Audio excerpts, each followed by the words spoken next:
What if I got all of your tattoos? What if we slowly but surely just got like enough body mods that we were inseparably like the same person appearance was? What if I got horns drilled into my skull? Dog, I can't stop thinking about them. I can't imagine what a pain in the ass it would be to put a t-shirt on with horns. Could you? Dude, it's a pain in the ass to put a t-shirt on with earrings. Every time I take it off, I flick them both and it hurts a ton. Oh, got some balls on your face. Yeah, it is face balls. For those of you who don't know, me and Danny went to work out. For everyone who doesn't know. For all of those, we went to work out today, and there was a man who had horns, like full devil horns. I'm assuming it was a body mod, but they could have been glued on. These were good horns, though. Mm-hmm. I don't think they were glued on because he was working out. Well, I mean, like glue is powerful. I guess so, but sweat would make them fall off, I would think. These were good horns, because you hear devil horns, and you think they come from the side, and I think that looks dumb. These came out at a right angle from, like, the front of his head, and then went directly up. It was like, oh, God, what is it? I mean, it's like kind of like tiefling horns, I guess, because, like, tiefling horns, I feel like, come out from, like, your forehead, right? Yeah. I really liked them. It was wild to see out in the public, but it genuinely made me realize, I was like, oh, cool. Like, aliens and extraterrestrials could absolutely walk amongst us, and I probably wouldn't do anything about it, on account of the fact that I'd be like, oh, cool body mods or something. No pick. No, that guy would have stabbed me. I'm not taking... that guy could have headbutted me. He could have fucking headbutted me like a bull. Yeah. If that dude came running at you, like, head down, what could you do? I think you'd freeze up. I think you'd literally have to try and, like the saying, like grab a bull by the horns. You'd have to try and get the horns before they got to you. If you get his horns, you're in control. I think I'd be too afraid to do that, and I'd leapfrog. That's my first But then move. you're putting horns towards balls, and that's about as bad a situation as you can possibly run into here. No, I just can't imagine. I can't imagine the amount of horns sound cool until you realize you have to live with horns. Yeah, until you realize you can't ever sleep on your stomach again. Do you sleep on your stomach? Sometimes. Sometimes I do. I literally what do you do with your face when you sleep on your stomach? It's to the side, but it just seems so uncomfortable. Yeah. I don't want to sleep with my chin to my shoulder while I'm asleep. Now, you give me a massage table, like with the ones with a hole in the front. Oh, I'm out. Yeah, but you have to go in you have to dip your head so the horns go in and under, and then you're stuck. I didn't even think about fucking. I was just thinking about sleeping on my stomach. But yeah, you could get stuck. You build in horns here. Let's look it up. What? Horn body mod. Horn. Look up how much. Let's see. Horn body mod. You would need like a brain surgeon to do that. I mean, I just looked up on Google Images, and the amount of like horns that I'm seeing pale in comparison to what that man had. Yeah? These people are all getting baby horns. Oh no, this guy had way better horns. Look at these bitch ass. Look at these bitch. I hate the ones that are under the skin. Subdermal shit freaks me the fuck out. I hate it so much. Those Why would you bugs want in that? your skin. These people are just getting like mini little baby horns. But no, this guy had the fucking real ass thing. Horn implants. Reach out to the cyborgs in regard to the healing. I'm on like a cyberpunk subreddit. Yeah, you are, baby. You got to protect your implants. Yeah, I guess so. When me and Danny come back with horns, you'll know who inspired us. All of the ones on Google Images, like everyone looks like Baraka from Mortal Kombat. Like this dude looked way cooler. Kisses. Like this guy like literally had like 7-inch horns. Yeah. I'm saying right now, that would be a great way to stab somebody. Because think about it. Like, all right, I'm trying to stab you with a knife, right? Yeah. You only got to stop my arm. Now try and stop an entire body of running weight. We could test this. I mean, I could just because your head's down. Your head's got to be down for that. That's the issue. And then also, the problem is the reason that horns are usually on top of the head is because if you stab somebody with horns on the front of your head, you're just cracking those bitches off. It's good if you're a grappler. Like you get into a grapple, it's real easy to horn a guy then. I don't think the running horn is like the move. I mean, that's what Bull's been doing for years. Yeah, and a bull's also 3,000 pounds. Well, fair, but they're also... How fast is a bull? 400 miles an hour? 400. We actually, most of our speed trains are built off bulls. How much do you think a bull weighs? How fast do you think it is? I'm thinking a bull weighs 2,000 pounds. Okay. I'm saying they're topping out at 21 miles an hour. Okay. Between 1 and 2,400. Okay. Good.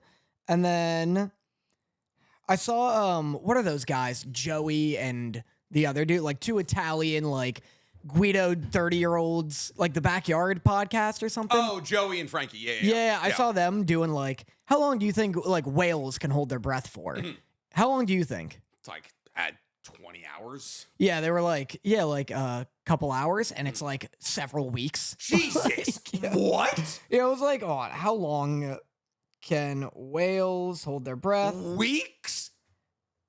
Why even have why not have gills? Oh no, never mind. It's the opposite. They were like, oh, probably weeks.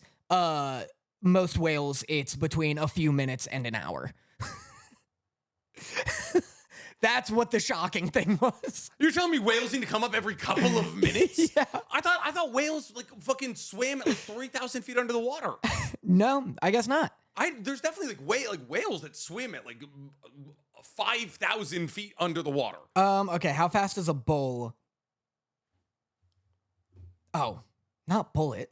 Okay, yeah. It's at 400 miles an hour. I was like, no way. You're like, oh my God, I was right? Holy shit. 35 miles an hour. That's fucking... faster than you thought. That's fucking terrifying. Yeah. That is... They have horns. That's speeding in a school zone. Yeah. That's fucked. That's horns in a school zone. That's crazy, dude. The guy that we saw today was not 35 miles an hour fast. No. Wow. Yeah, Joey and Frankie, the Basement Yard. Every time I see a clip of their podcast, I'm like, I'll never be that good at podcasting. They're literally they are the epitome of straight man and the fool. They just come with sometimes they bother me. There's them, and there's another podcast that's like a white dude and a black dude, and the white dude's like a stocky, like ginger-haired guy, and their bit is similar to Frankie and I almost said Jonas. Joey. Frankie and Joey. Yeah. Where it's just like weaponizing stupidity. Gotcha. Yeah. Like he'll be like, yeah, what's your favorite type of grape? And he's like, bro, there's only green grapes. What do you mean there's other colors? And I'm like, there's other colors. You walk through a grocery store, I don't know, a handful of times, you're going to see purple grapes. There's like some times where I'm like, you guys are lying. Like, yeah, there's 100%. It's clip farming.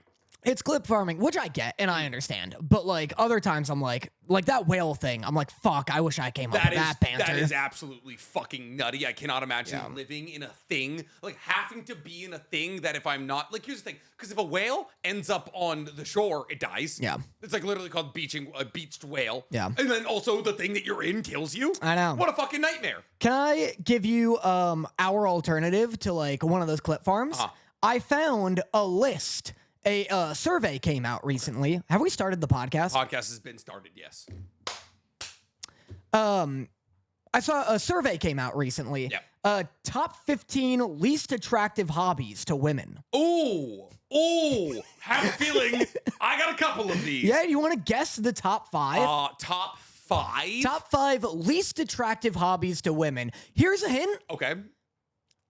It's gonna hurt your feelings. Yeah, okay. They're a lot funner than you would think. Yeah, because here's the thing. I'm gonna gauge based off how excited Dorothy is when I talk about a thing. So I'm gonna can I get what is Magic the Gathering? Magic the Gathering is number 5. Number 5! Least attractive. There's 4 worse than Magic the Gathering? Magic being at 5 is maybe the most painful one for me. That's tough. That's so high. I play Magic with women. I thought the first 10 would all be related to crypto. Oh, well, that's gotta be up there. But also that's money, and Magic the Gathering isn't money. Like crypto, but that being said, boy oh boy do my ovaries shut off the second somebody's like, yeah, dude, I'm hella invested in Trump coin, and I'm like, we will never ever have anything to talk about. Yeah. All right, wait, hold up. Let me get another one. Yep. Can I take gambling? Gambling is number 14. Oh, that's what I'm saying. Gambling can be sexy though. I see. You see a guy like throwing down on the craps. Yeah, like James asking Bond. someone else to blow on your dice. Yeah. I see. Yeah. No, I'm ruined. You owe me $50,000. Gambling can be sexy. Magic the Gathering simply cannot be. That's true. Oh, worse than Magic anime? I mean, give me anime. Anime is number 1, 2, 3, 4, 5, 6. So out of the top, all right. So we're not in the top 4 yet. This is a mean list. It's a semi-accurate list. I'd imagine. All the ones that I'm like, oh yeah, like if a guy came up to me and rattled off like these 5 hobbies, I would expect those to be the top 5. They're like bottom 30 on this list. Gotcha. Okay. So probably not like something like the gym. Fishing's not even on here. Some people like it's outdoorsy. People like being outdoors. Mm-hmm. I mean, I'm certain I would hate fishing. I It's don't like an I don't unattractive hobby, though. No, it's not. I also don't like putting the worm on the hook. It feels like some kind of like ancient torture method. I don't know if I always hated it. Give me what's worse than Magic the Gathering and anime? Is like figurine building in there, like Warhammer shit.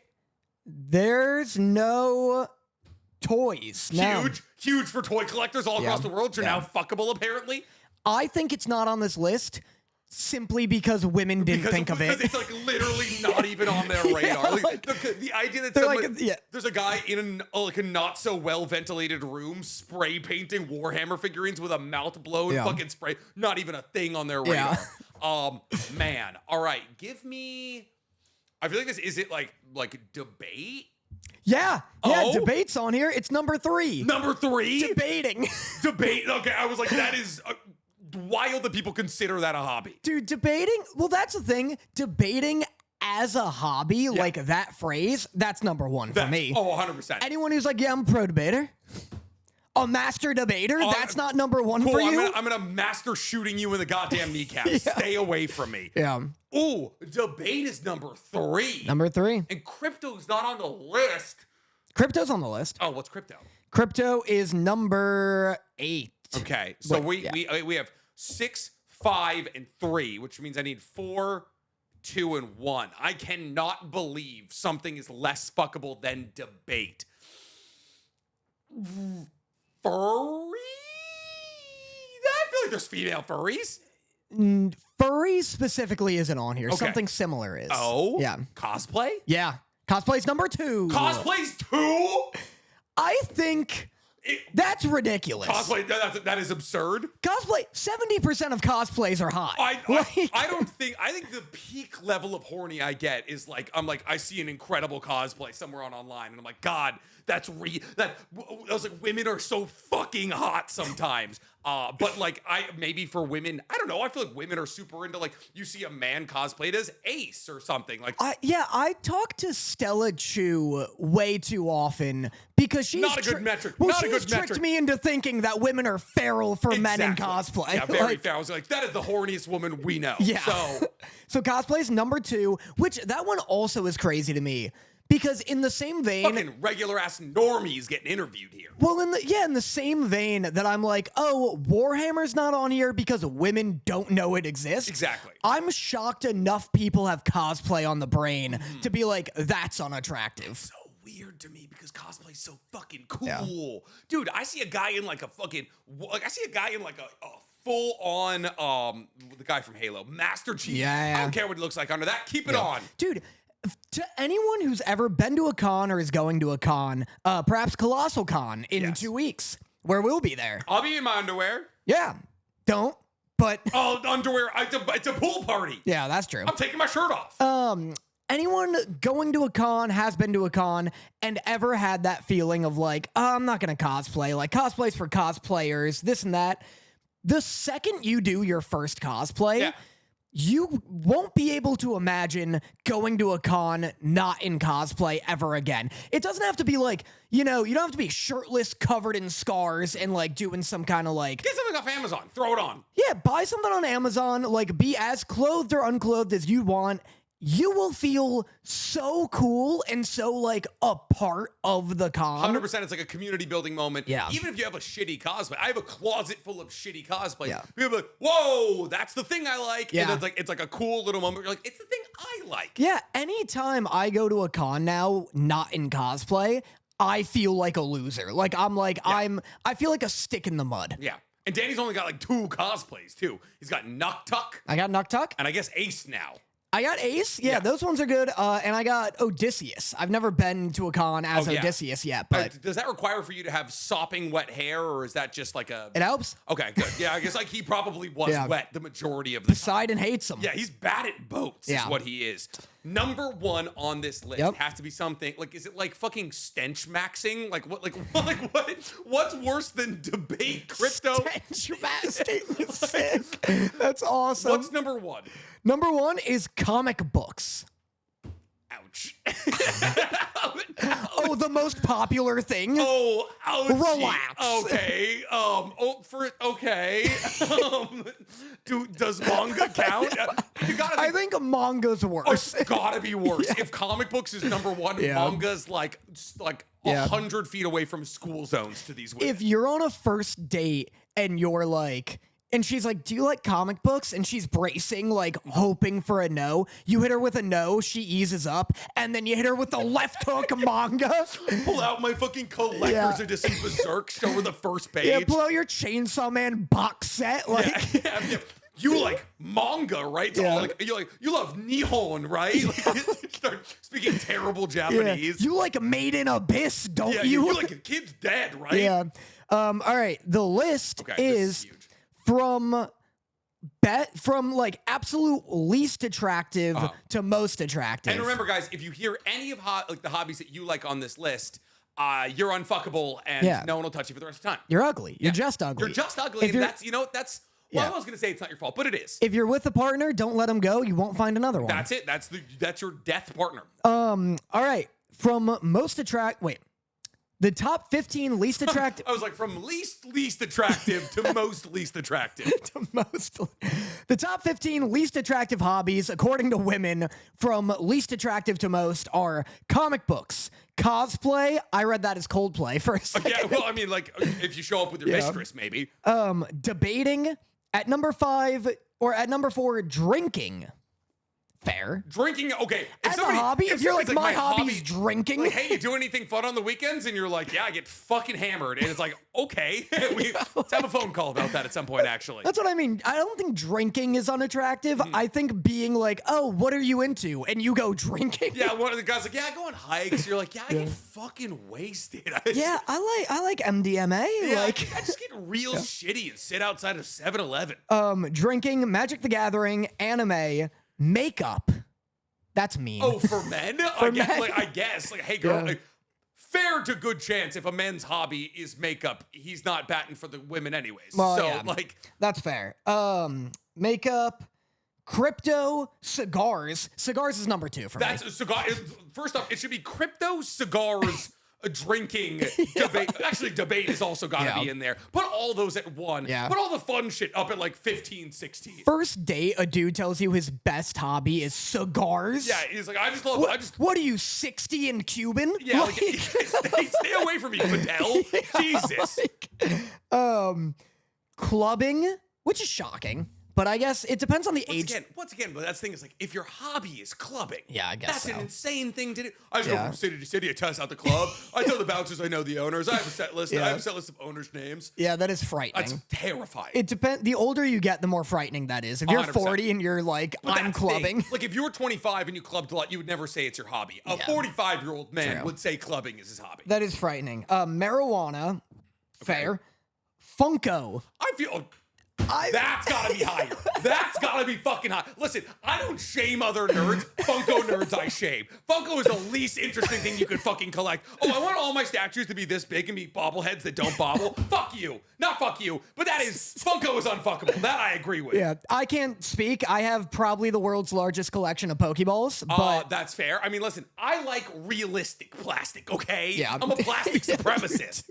You have statues. Half of them are naked. Those are... But hey, that's the kind of audacity you don't get with Funko, that PG shit. And then we have what is basically debating, but arguing online. That's different from debating? I guess. Okay, wild. Maybe one is like literally being like Hassan Piker and like 1v1 like PvP, like debate, live streaming. Like one liberal versus 20, definitely not Nazis. And then the other is literally just like on Reddit faceless, like, you know, karma farming. Yeah. Just like punting out like the most like bland takes to get 1 million karma. Above arguing online, you want to take a crack at this? So what number is this? This is like 13. 13. 14's gambling, which you've already guessed. Okay. What is the 13th least attractive hobby? Keep in mind, this is if it's considered a hobby. Cigarettes. Nope. Okay. 2 more guesses. Oh, Legos? That's fair. Yeah. No. Not Legos. Not even close, to be honest. I feel like Legos, because like I feel like people like Legos. Yeah. I feel like Legos is the one thing you can be a nerd about. Lego's more endearing because you're building a thing, and then also you could be suave with Lego. 100%. Like if you're like, yeah, I'm really into Lego. You're like 30s, on a first day. You're like, I'm into Lego, and she's like, oh, and then you're like, yeah, check this out, and you show her like a beautiful like Lego garden you built, and then it's like, oh, this is charming. Yeah. You know? And then I show her my Star Destroyer. And I'm like, fucking, look at this. It's $800. Yeah. Fuck. Sports? Porn. That should be so much higher. That's Comic books is less attractive than porn as a hobby.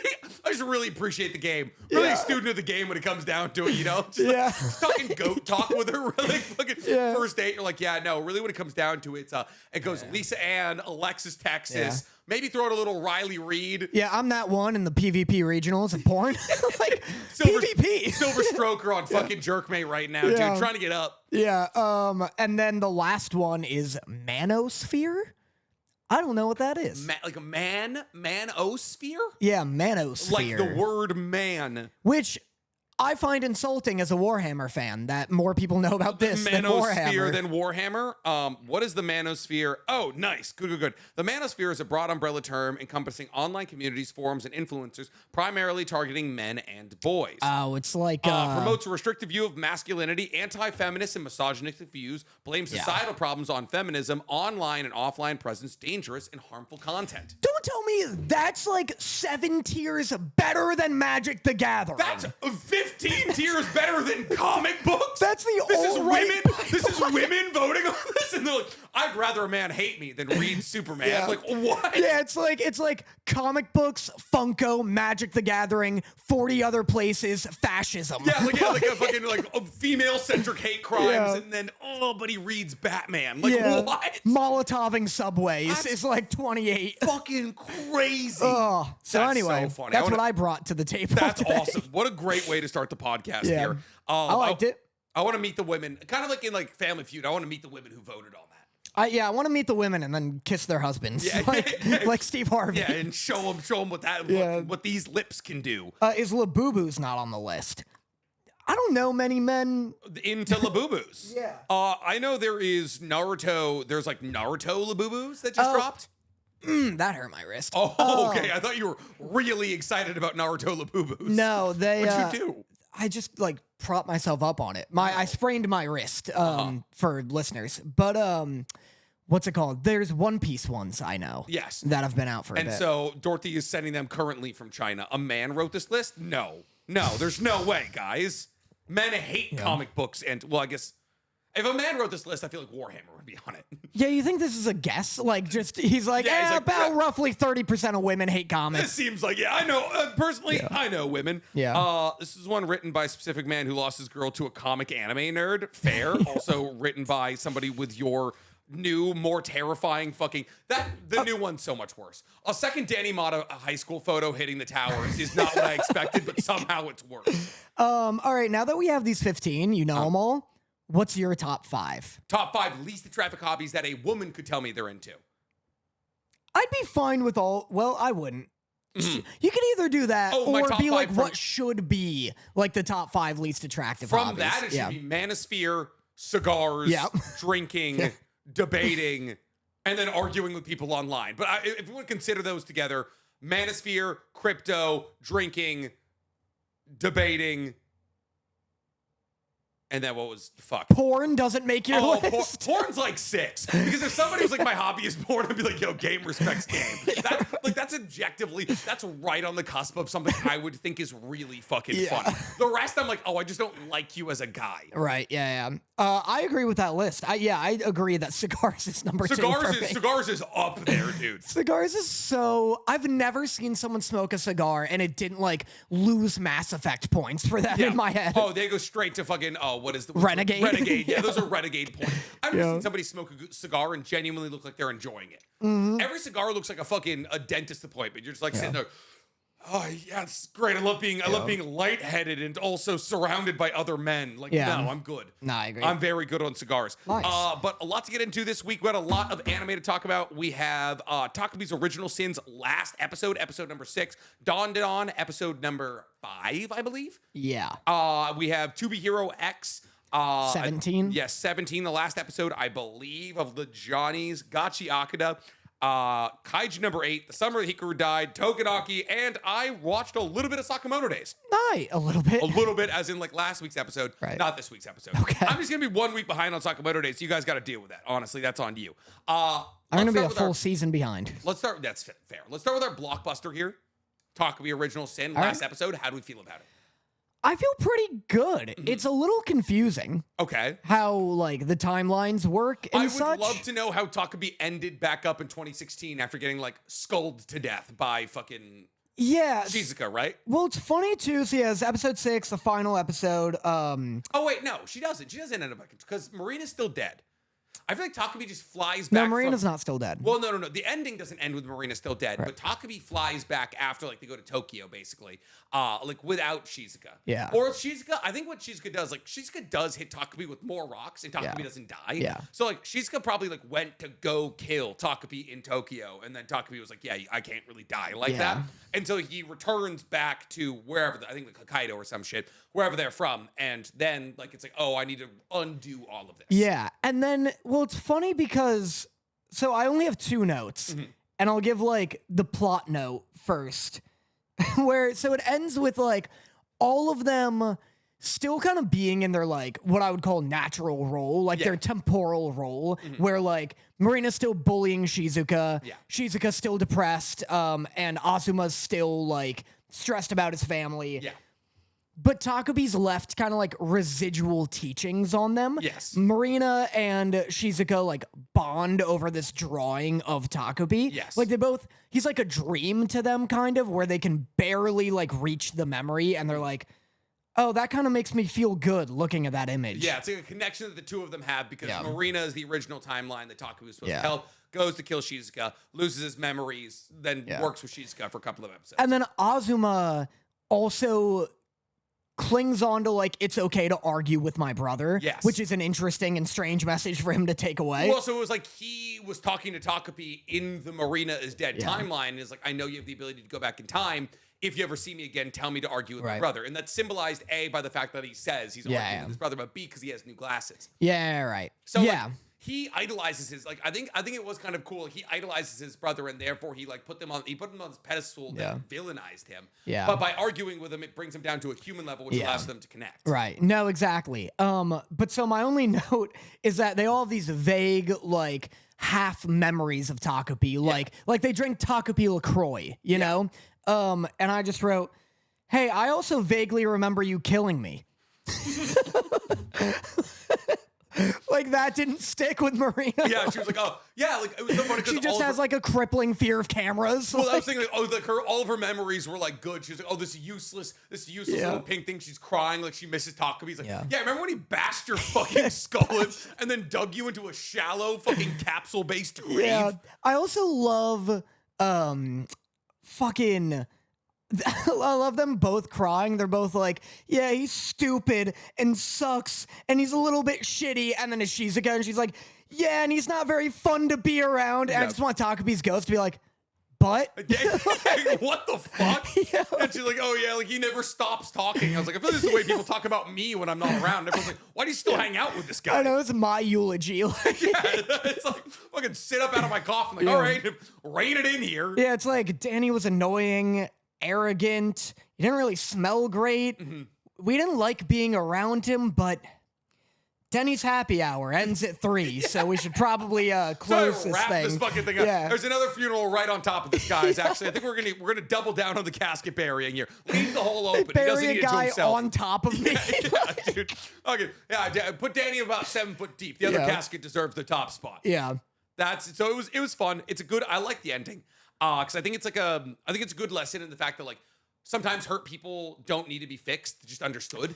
Yeah, it is. It was an you got it. It was an interesting theme that, like, I didn't realize the show was setting up that it like clicked at the end where it's this like what's his name? Where Takopi had to learn that humans are complex and that people can be good and bad. That like everyone is good and bad. Yeah. And that like like you said, you kind of summed it up perfectly. Like, they don't need to be fixed, they need to be understood. Exactly. Like there's such an approach by Takopi in the beginning part of the show where it's like, oh, if I fix this and this and this and this and this, then she's will smile, and it's like binary. And eventually Takopi just realizes, oh, these are all broken people that will connect to each other and that have support systems that exist so long as we're able to tap into them. So by understanding who they are as a person, we understand where best to guide them. Yeah, they don't need to be fixed, they need to be helped. Yeah. Yeah. And that's like, I want to like the cooler, like I thought it was actually like a really complex like mission, like spoken mission that they actually accomplished in only 6 episodes. But yeah, so I thought it was awesome. I thought it was like not an unrealistic ending. Like I was like, oh, pain happens. Like pain happens. We're not going to be able to dissolve all of it, but like by working together, we can make it a little bit better. And I think that's best symbolized by the fact that like Shizuka and Marina become friends, but like Marina still has the scar.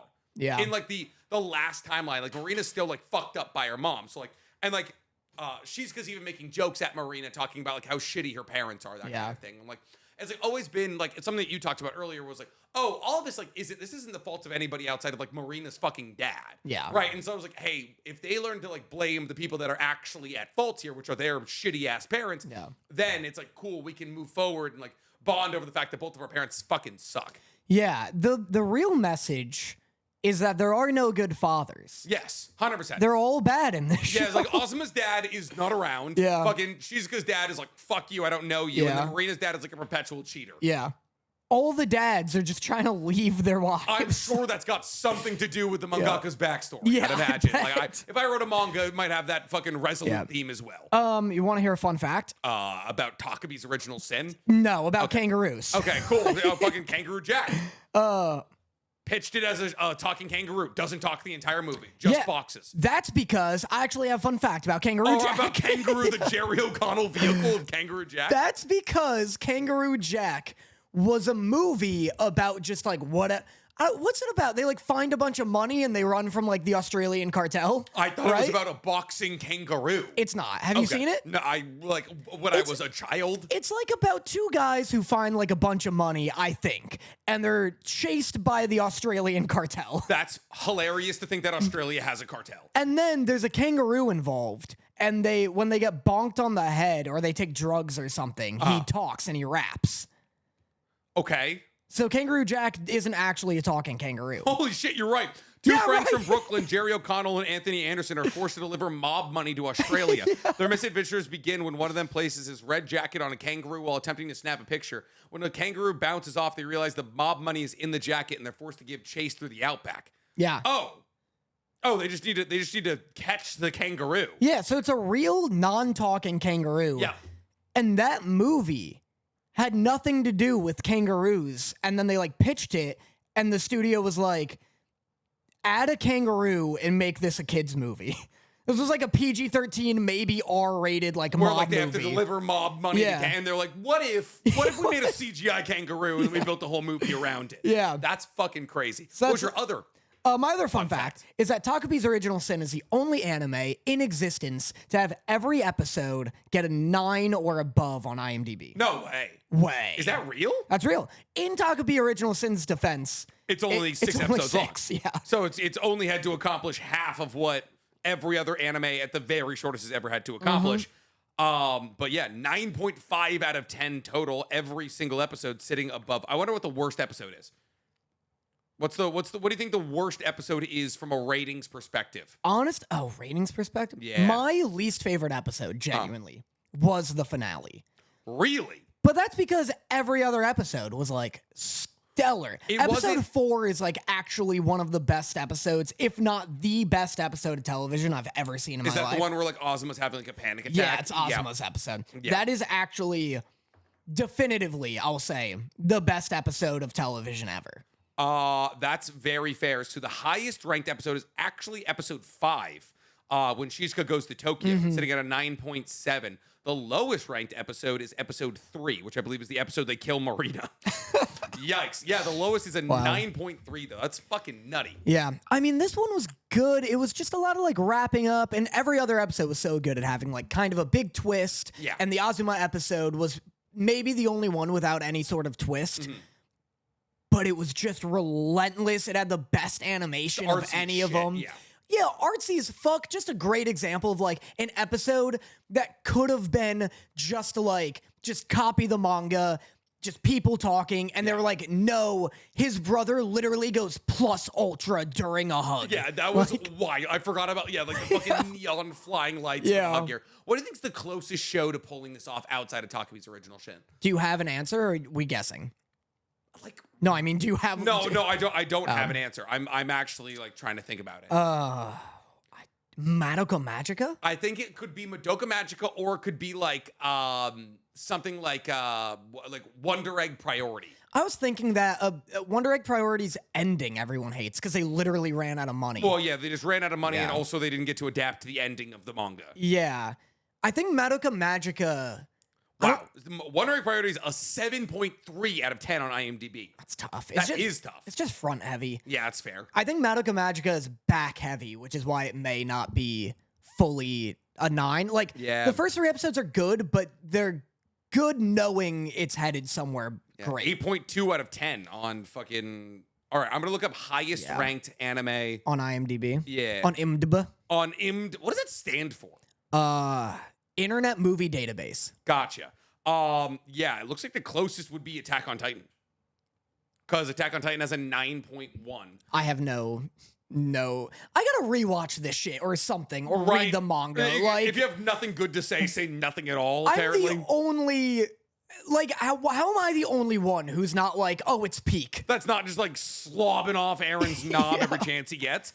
Also in the top, all of anime on IMDb, both Kill Bill Volume 1 and 2 are on here. So do with that as you shall. Good list. I think maybe it would be like Cowboy Bebop sitting at like an 8.9, and it's like also short. But yeah, no other show is even remotely close to pulling this off. Man, is that crazy? Even Full Metal Brotherhood. Full Metal, because Full Metal's also like, but it's also 60 goddamn episodes long. That's the thing. Is I feel like it'd have to be a 9.1.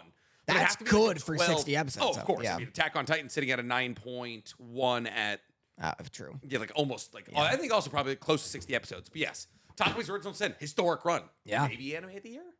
I think it should be. Do you think it qualifies? What competes? Why wouldn't it? I don't know. 6 episodes.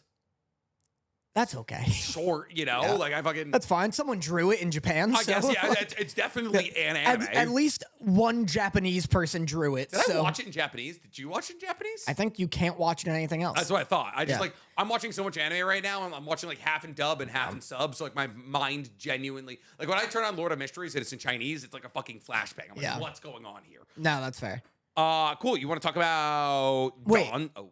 What do you think would compete with it? I guess we're about to talk about Dandadan, so yeah. Probably Dandadan Soul Leveling Season 2. Yeah. I don't think, but that's something you gotta take into consideration. Sure. Soul Leveling Season 2, Dandadan. What do other people say is also like maybe Gachiakuta? I'd say the top 6. People are hot on Gachiakuta. Yeah. I was flipping through the manga the other day. I was in Barnes & Noble.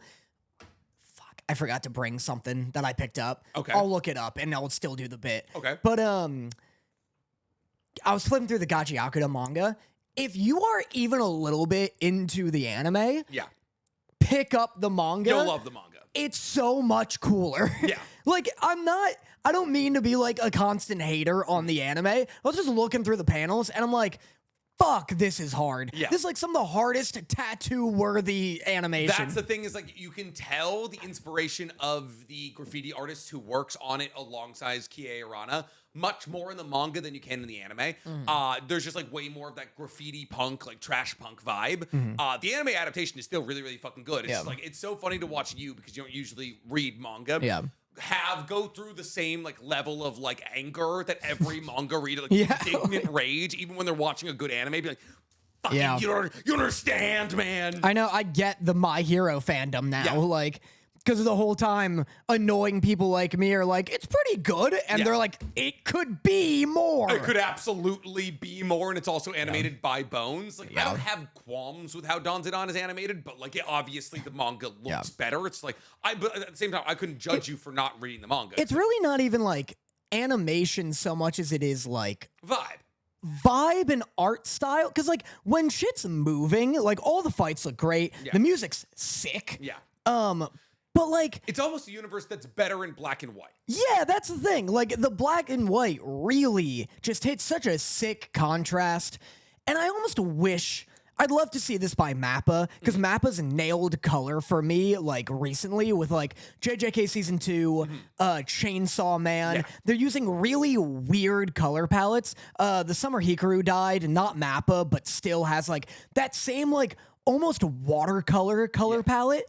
And I feel like this needs something like that. It almost may not work for this though, because it's a trash. Yeah, it's supposed to be gross. It's supposed to be gross and gray, and like if like there's like blooming color, like that should exist on the sphere and not down in the trash. That's fair. Yeah, Gachiakuta though. What do you think of the episode? I think it's like a setup episode. I fucking love Rio. Yeah, that's the girl. Yeah. Scissor Girl. I love Scissor Girl. I love Rio. I think she's one of my favorite characters. I like Engine's great, Stick Guy's great. I love the supporter, the super strong supporter as well. But like Ryu has always been one of my favorite characters. Just absolutely adore. I just love any big ass scissor weapon. Scissors are so good in anime. Weapon. I like that she uses her legs for them. It's just like really like completely weird. Nonsensical. Like, it's like nonsensical, but in a way that like in motion you're like, oh, I buy. This is the most efficient way to use scissors. Yeah, of course. Why can't scissors be used as skates? They're fucking sharp as well. It's probably because she's skating across dirt and not ice. It's just so funny to me that her vital instrument is like hair cutting shears. She's 16. She's probably been a cleaner for like 4 years. Was she like a well-known like barber at 12? True. Maybe she's got some like fucked up backstory. Where a 12-year-old with scissors as their favorite instrument has a fucked up backstory. That's like a fucking Edward Scissorhandian backstory. Yeah. But yeah, no, she's been awesome. I wrote Ryu as a Skate the Infinity character. Yeah. Right? That's fair. Yeah. But she's like the rollerblader or some shit, and everyone's like, boo, and then she busts out some sick shit, and they're like, never mind. This girl can hang. I'd love if in season 2 of Skate the Infinity, when that comes out in 2039, if like a cyclist rolls up. That's the thing. And everyone just beats the shit out of them. I want Skate the Infinity to have the fucking balls to introduce some fucking like a scooter head. Everyone's like, fuck this guy. Yeah. Battery exhausted. Oh, but yeah, I'd love in season 2 of Skate the Infinity, like some dude like skates past them all and they're like, whoa, what was that? He was just a flash. And then you see a skateboard has like a hole in the top and he like pulls a big like pipe out of his backpack and like screws it in and it's a scooter. Yeah. like unscrews it, uses it as a weapon and then just like screws it back in. Dude, are you ever gonna watch Skate the Infinity? I know the bad guy's like special move is just like fucking violence with a baseball bat. Dude, okay, I'll spoil it then. All of Skate the Infinity, it's only like 12 episodes, but like all of Skate the Infinity, it's just people skating and like when they're doing like underhanded shit, it's like they throw firecrackers or something. Like it's all within the realms of like your typical Beyblade episode, you know? Like no one's getting hurt. And then they go up against like the Voldemort of like the skate ring. Worlds, yeah, just like he's running the tournament and he's like the big bad. Everyone's telling the main guy like not to go up against him. And then the main guy, Longa, his mentor, one of his mentor characters, like, I'm gonna skate against Adam. Adam's like the Voldemort. He's like, I'm gonna skate against him. I'm gonna beat him, put a stop to all this. And they're like, fine. They're skating, it's neck and neck, they're doing great. Adam pulls ahead just a little bit, makes like some good distance, then gets off his skateboard, picks it up, and cracks the other dude right in the face.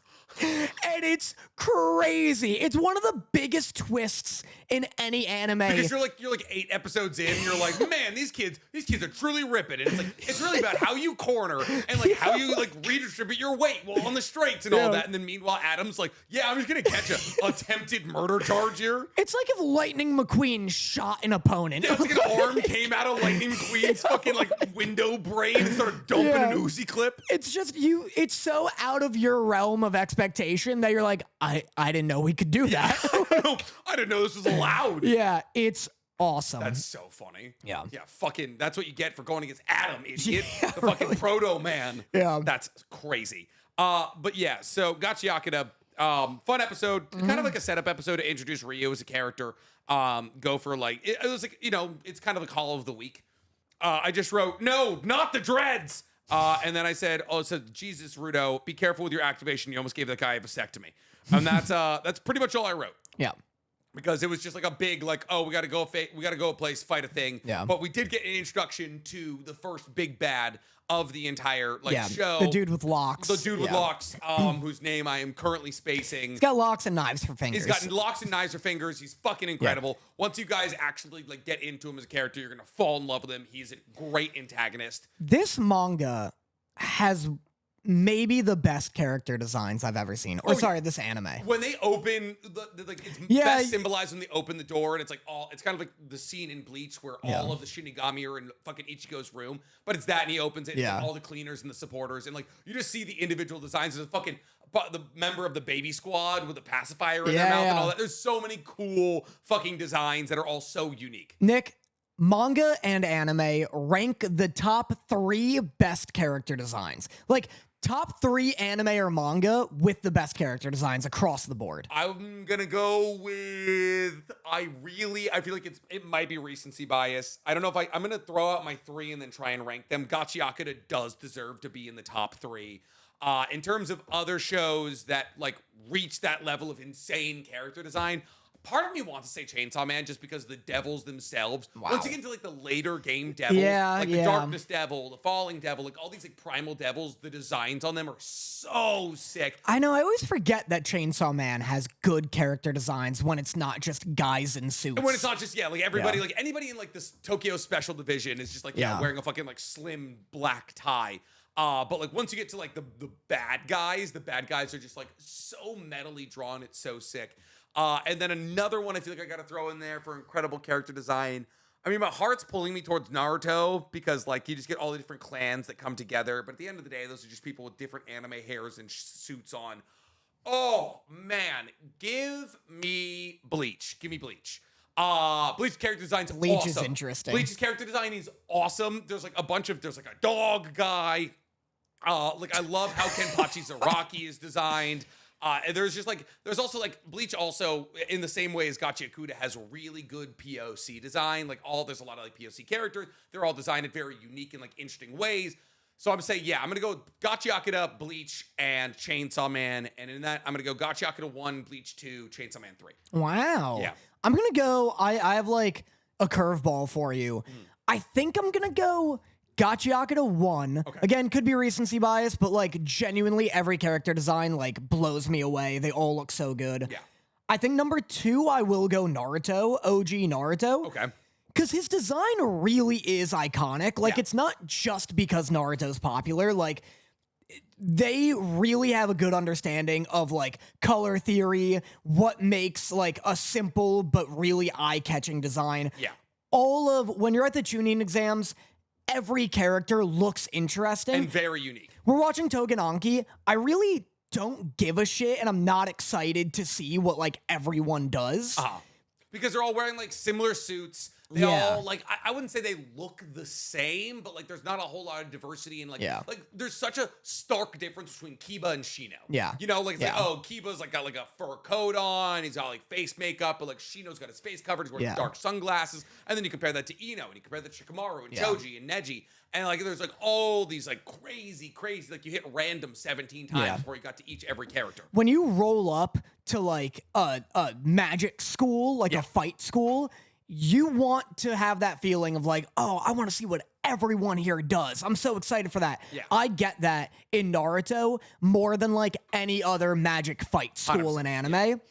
Number 3 is Blue Lock. Blue Lock...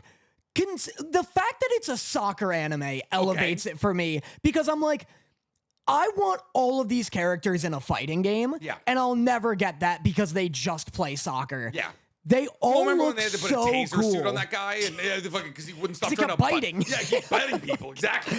Blue Lock has some of the greatest character designs I've seen. When they bring in those 5 like world class players, who absolutely embarrass all of them. That is truly when it got to shine. Yeah, like because you had like the guy who looked like Ichigo, Chigiri. Isagi, Isagi and Rin are like your classical, like these are Japanese guys characters, and then there's like Nagi who's got like his white hair and all of that. Yeah. Like there is, with the little that they have to work with, which is basically just skin tone and hair color. They do a kind of, because people just have like ridiculous hair. Yeah, the prompt is soccer. Yeah. And they go wild with it. Whereas with Naruto, it's like ninja school. Any artist would run crazy. Like easy, it writes itself. This guy can have bugs in his skin. This guy has a wolfy trait. It's like that's very different from like, oh, they both need to kick a ball. Yeah, exactly. So I think that's my lineup. Nice. Good. All right, cool. Let's get to where do we go? We have so much to talk about here. Togenanki? Dog. Are you not big on Togenanki? Togenanki's the best thing we're watching, right? Because you said that you don't give a shit. I fucking love Togenanki, and I don't think people like it. Don't get me wrong. I don't give a shit about like all the other side characters. Mm-hmm. I'm not filled with that excitement of like, oh, I can't wait to see what like Edgelord 6 does. Yeah. And I think that the character designs are like too muted and a little too boring. But like, I love watching this shit. Yeah. Oh, it's so much fun. To me, like, I understand it's not as good as OG Naruto, but it gives me like I'm watching Naruto for the first time vibes. And I think the reason that I enjoy it so much is because I can watch it and be like, oh my God, this is just Naruto. Like, I have the most notes this week. Because for Togenanki out of any other show we watched, mostly because I kept being like, this is just ripped from Naruto, and I love that. My first note was, man, if I made saw blades my whole life and then saw somebody bust out a noob tube, I'm no longer making saw blades. I was like, could you imagine being an indignant asshole who's like, yeah, I make saw blades that I can throw, and then somebody busts out an M6, a Vietnam era M16. I'm like, okay, cool. I know this rivalry should have began and ended with that, and then the edgy kid goes up to him. He's like, "How'd you do that? How the fuck did you? Show me how to do that." I don't know how to do it. Chain guns are an option. Power systems are always interesting to me. Like My Hero does it kind of right, where it's like everyone gets one quirk and that's it. Yeah. Naruto's always kind of confused me because it's like, yeah, there are inherited jutsus, which is like kind of bullshit and weird. Jutsu, It's weird, but it's also like, technically, everyone can learn all of them. Kind of.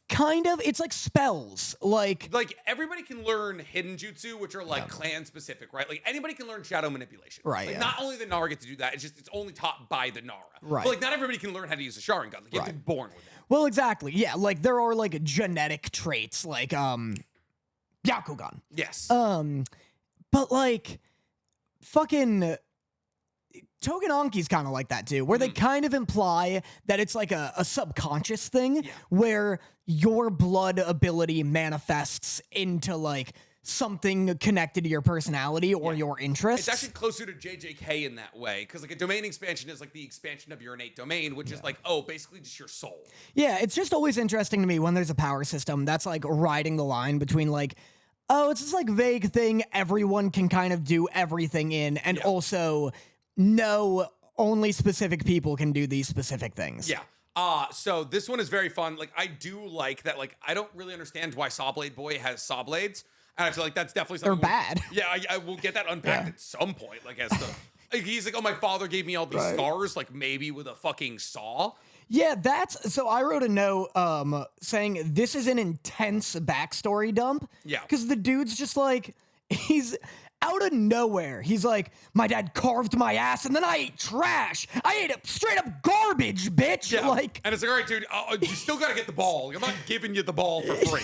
But like, can we both admit this is just the bell test? It's just the bell test. It's just the bell test. And then Kakashi and Sasuke have their 1v1 like they do. Kakashi doesn't try, but he's like, wow, Sasuke is strong. Yeah. And then Sasuke and Naruto work together. But you know what's so funny about this? This bell test is almost more Naruto than Naruto's bell test. You want to know why? Why? Because Sakura's not even involved in this one. Like, Sakura's at least tangential to the original bell test. But, like, this one, unconscious. It's like, cool, let's just focus on the two boys trying to get this done. True. That is true. I did like the little twist of, like, him being so they get the bell, he gives it to Sasuke. We're gonna call them Naruto and Sasuke. That is their literal name. Yeah, Naruto gives it to Sasuke and he's like, yeah, go get it. Yep. And then the Kakashi is like, you know, if he makes it home, you get expelled. Yeah. And then Naruto makes the worst face I've ever seen.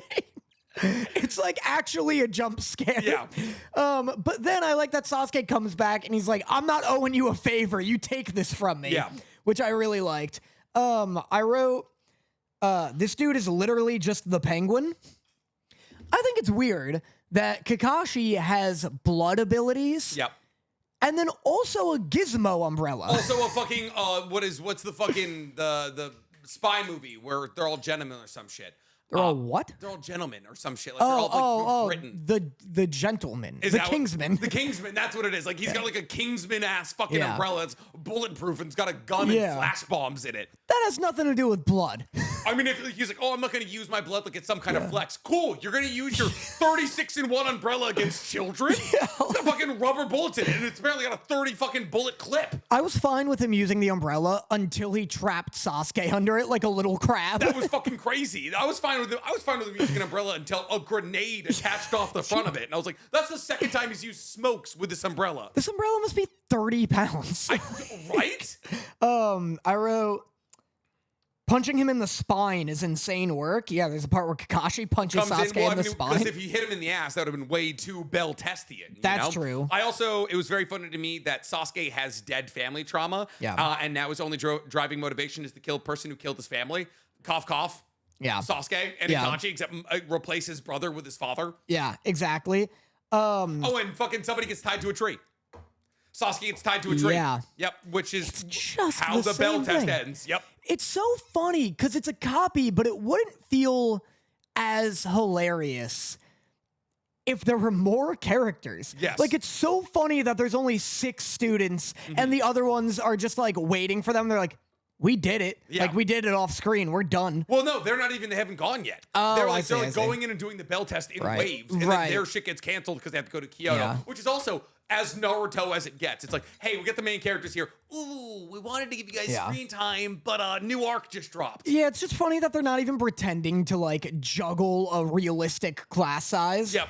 I wrote, I wish his scars were, like, for easy blood access. So Sasuke's father gave him, like, a ton of scars. Yeah. Like, peeled his arms. Literally, but also, like, very strategically. Like, it's straight lines. Well, I wish, and maybe his father did this for this purpose, but, like, I liked before when I thought it was so he could do his gross thumb thing. The thumb thing still. The fucking blood is so viscous. Yeah.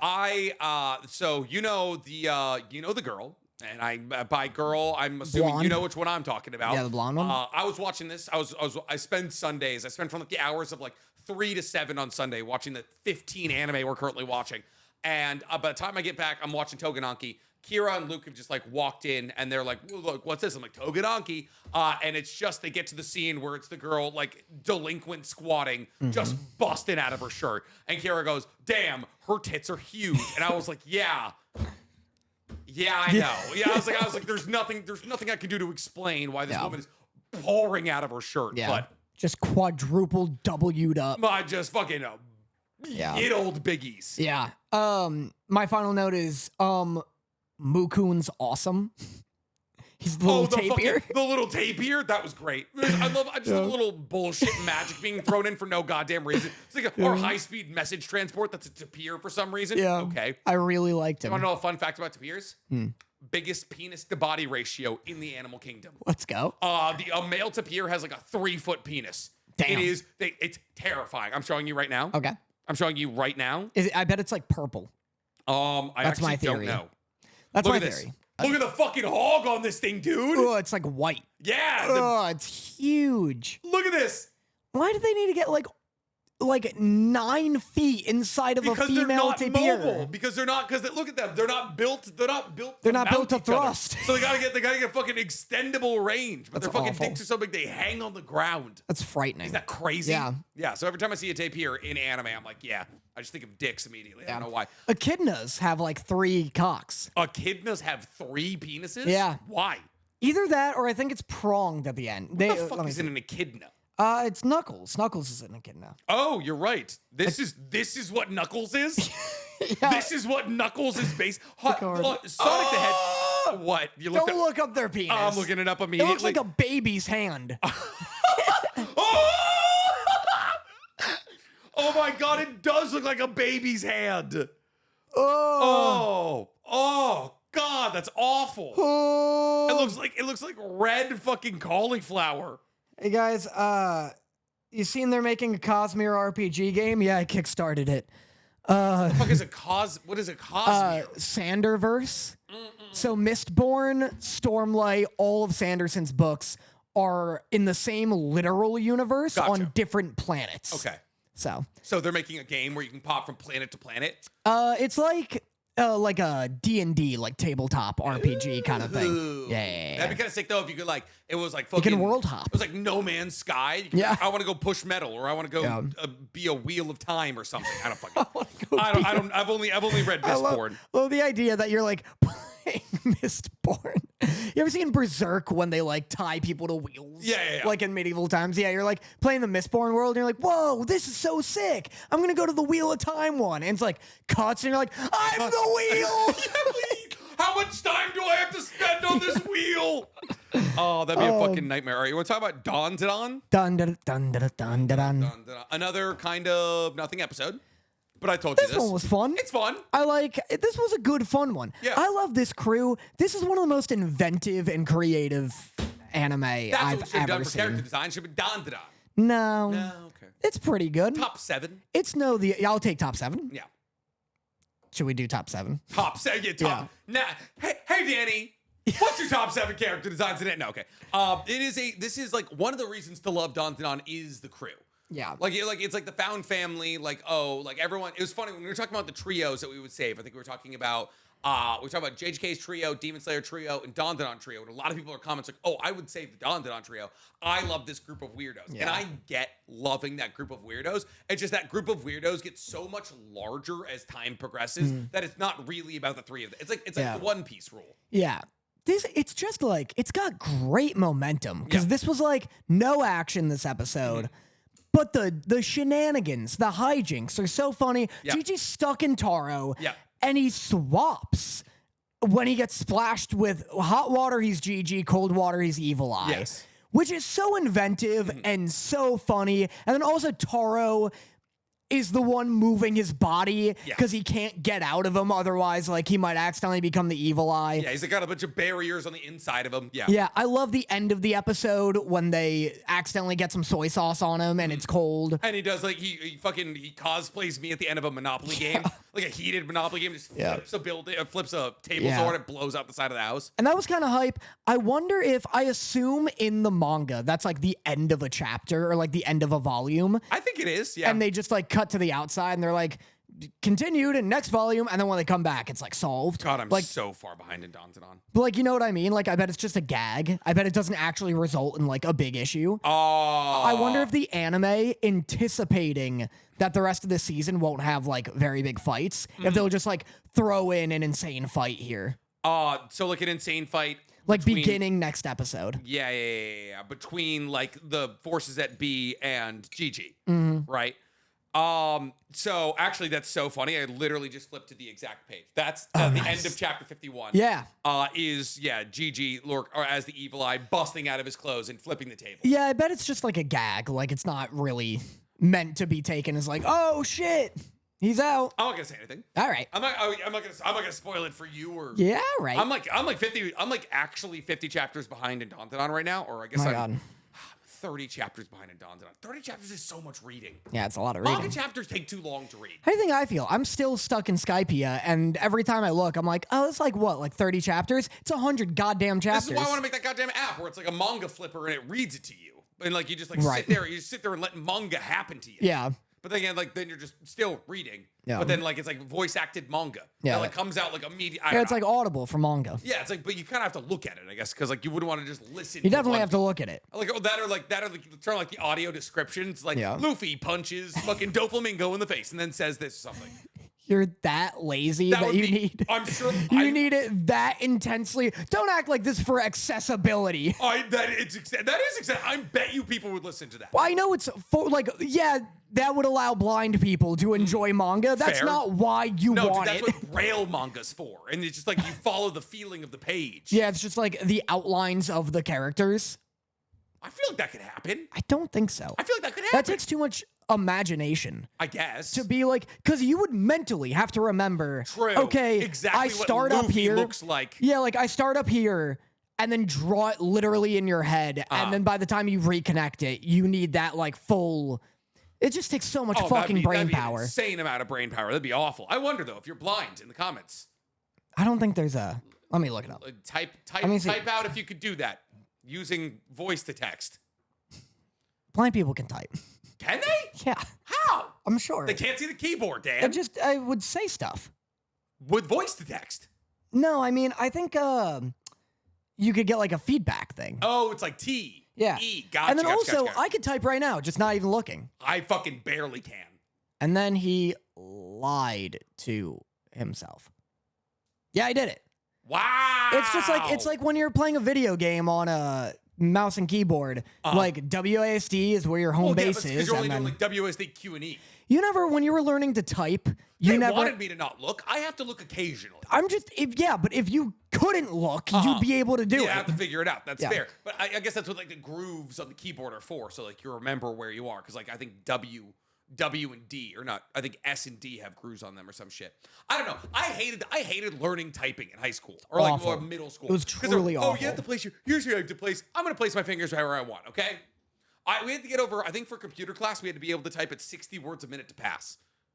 There's some comics have like audio versions, like what you're describing. Mm-hmm. I feel like that would be nice. Yeah. All right, but yeah, Dandadan. I also wrote "Eat Your Heart Out." Okarun / Ira shippers or Ira / All right, no, wait. You can't even type when looking. Wait. Wait, hold on. I said "Eat Your Heart Out." Okarun X Ira shippers or Ira X Gigi shippers. Oh wait, no. Nick.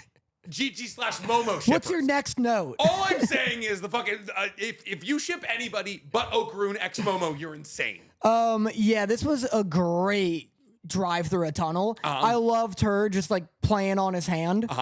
It's only because, like you've said, Dandadan, arguably more than any other anime or manga, feels so human. Yeah. Like it feels more human and more realistic than anything I've ever seen. Yes. Despite it being batshit insane and over the top. That's kind of the cool dichotomy of it, though. It's like, the human interactions and the way they talk is as spot on. Like, this might be the most socially adapted mangaka of all time. Yeah. But then also that boy just bust out into his underwear and turn into the evil eye to flip a table. Yeah, it's just got like great character writing, and her just like tapping on his hand and like doing a little hand dance like that. It's so real. Is so real and so like just what shit teenagers do. Yeah. But then it's kind of like disrupted by him being like, if this is some sort of game, I don't know the rules. And I'm like, that's a little silly. That thing is like Okarun is not like, so that's like Okarun almost feels like an anime character stuck in the real world. Everybody else is like Momo especially. Momo is the most realistic depiction of like a human in manga, I genuinely believe. From the way that she's voice acted, written, and just interacts with the world, she's so human. Then Okarun is like your classic like sniveling, like sometimes like steps into his like super mega role. Gigi's almost too flamboyantly weird. Yeah. But like Momo is just so human in the way that she interacts with the world. And like that is like some shit I would do where like if I was like scared to hold somebody's hand, I would just like play with their hand. I'm like, hey, can I draw on your hand or something like that to initiate contact. It's just so funnily human. I wrote back to hating Gigi. Why? It's just so annoying. I love him. When they open Taro's face and he's making a face. Yep. He's just a goof. You're a Take this shit seriously. As a literal goofball yourself, as a goofball McFlusterfuck, you should love Gigi. They're trying to get this shit situated. He's just a goofy guy. He's just happy to be back, Dan. This is the second anime this month that's mentioned Smash Bros. But this is Smash Bros. Regardless. So it's not Smash Bros. Gotcha. Well, in the summer Hikaru died last week, it was just Smash. Was it really just Smash? Yeah, they go, want to play some Smash? Which, like, I completely understand, because, like, man, if it's just you and the other guy hanging out, top 3 recommendation. You want to play Smash? You want to play some Smash Bros? Absolutely, I do. Yes. That's all I have. I also, speaking of things that keep happening, when we were talking about Togenaki, I was supposed to say this. This was buried in the myriad of notes I had. I said, if I had a nickel for every teacher with an umbrella-based power this season, I'd have 2 nickels. And well, it's not a lot. It's weird that it happened twice. Oh, yeah. Engine. Yeah. Is that weird? Engine. Fucking, big umbrella. I also have a nickel joke in here. Oh, yeah? I think it's Hikaru. Shout out to Dan Sodermeyer. Soderberg? Dan Sodenmeyer. Povenmire. Povenmire. Yeah. That's what I was thinking. Dan Soderberg. Yeah. Is he the bad one? That's the bad one, right? He's good. Oh. You like him? What's the foot one? Quentin Tarantino? No, the fucking Dan Schneider. Dan Schneider. Yeah. Dangerous name. Dan. Yeah. Don't trust a Dan. Oh, Dan Soderberg. Yeah. That's the one that makes Ocean 11. Yeah, you like him. Yeah, I fucking love him. Steven Soderbergh. Steven Soderbergh. Good. This is a good podcast. This is good podcasting. The summer Hikaru died. Yes. I wrote, if I had a nickel for every time someone asked if I wanted to try to touch them again, I'd have 0 nickels. You want to try that touching thing we did earlier? Fucking no. What? I just wrote, stop showing me the fucking raw chicken. Yeah, I didn't care for that. It's tough. I think it's kind of cool. The way that the show is going is very interesting to me in terms of like what they're like narratively trying to pull off. Yeah. I think the fact that they're leaning into the BL aspects I very much enjoy.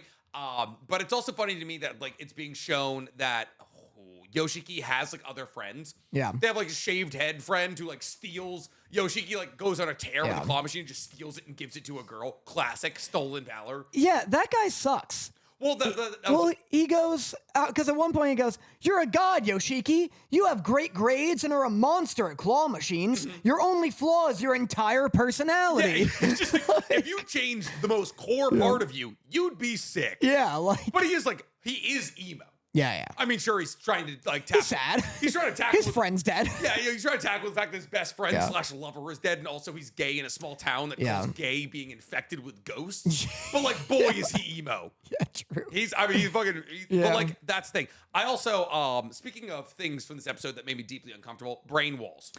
Not a fan. Not a fan of brain walls at all. I wrote, this is borderline worse than the eclipse. Dude, it was. Almost just look. I've never looked at something in anime and been like, "Oh, that's wet," and the brains looked wet. They were wet. This was a great use of CGI because it's meant to be unsettling and jarring. Brain walls were fucked. I wrote, Japan loves hair monsters. What's that about? I don't know. Ring, right? The Ring's originally Japanese. Is that the Ring or is that the Grudge? She's got a lot of hair. She comes out of the TV. Yeah. I'm talking about in The Grudge, which is also originally Japanese, I believe, right? Yeah. Both The Ring and The Grudge are adaptations of Japanese horrors. In The Grudge, she like attacks a woman with her hair. Yes, yeah. So yeah, The Ring too, though. Yeah, you're right. She has long, like wet black hair, and then also Uzumaki. There's that girl with the long black hair that attacks and her people. hair like strangles her to death. Yeah. Yeah, I don't know what. Like maybe because. I don't know, because everyone's got black hair, maybe? I don't know. I guess. Maybe, like, really, really long hair was, like, really common in Japan. Or, like, was, like... And, yeah, everyone has, like, straight black hair. Like, there's not a ton of, like, hair variety. I'm going to look up what is The Grudge based on. The Grudge film series, including the Japanese Ju-on and the Yams, is based on a supernatural curse originating from the intense rage and grief, specifically arising from a murder within a house. Huh. Well, it's a Grudge, so. That's fair. That's fair. I was just hoping that I get some fucking hair-related news there. But yeah, I mean, it was a really good episode in terms of like building out the idea of the connection between Yoshiki and Hikaru. Yeah. And like them, like Yoshiki trying to like navigate, like he thinks, I thought like what was really interesting, he thinks like, oh, this not only isn't Hikaru, he's not a human, but like if we pull off like this, like me kind of raising him thing, he could be like raised into a good entity. Yeah. Which is like a really good way to compartmentalize like, oh, what their relationship is now like. Cause it's like, oh, Yoshiki is trying to teach Hikaru to be a good human, but he knows that Hikaru isn't a human. Yeah. Like that acknowledgement's been made. Right. I wrote love Hikaru's gangster ass apron when they're in like home ec. I don't remember his gangster ass home. What would I don't remember that at all. It like looks like a fucking Better Call Saul villain's like jacket. Like it's all like it's like a dragon pattern, like a swirling dragon on sick. black. Why did everyone need a bandana? For home ec. Why? To not get hair in your food. It's me eating it. Don't eat your hair. Did you have home ec? Do you eat hair? I've definitely consumed hair at some I point. wouldn't eat hair. You have long hair. I don't eat it. I know there's hair all over your house. I get pre-cooked meals. You have a dog that sheds, and everybody in your house has long hair of some sort. You, Josh, and John. John has short-ish hair. Sarah's got long hair.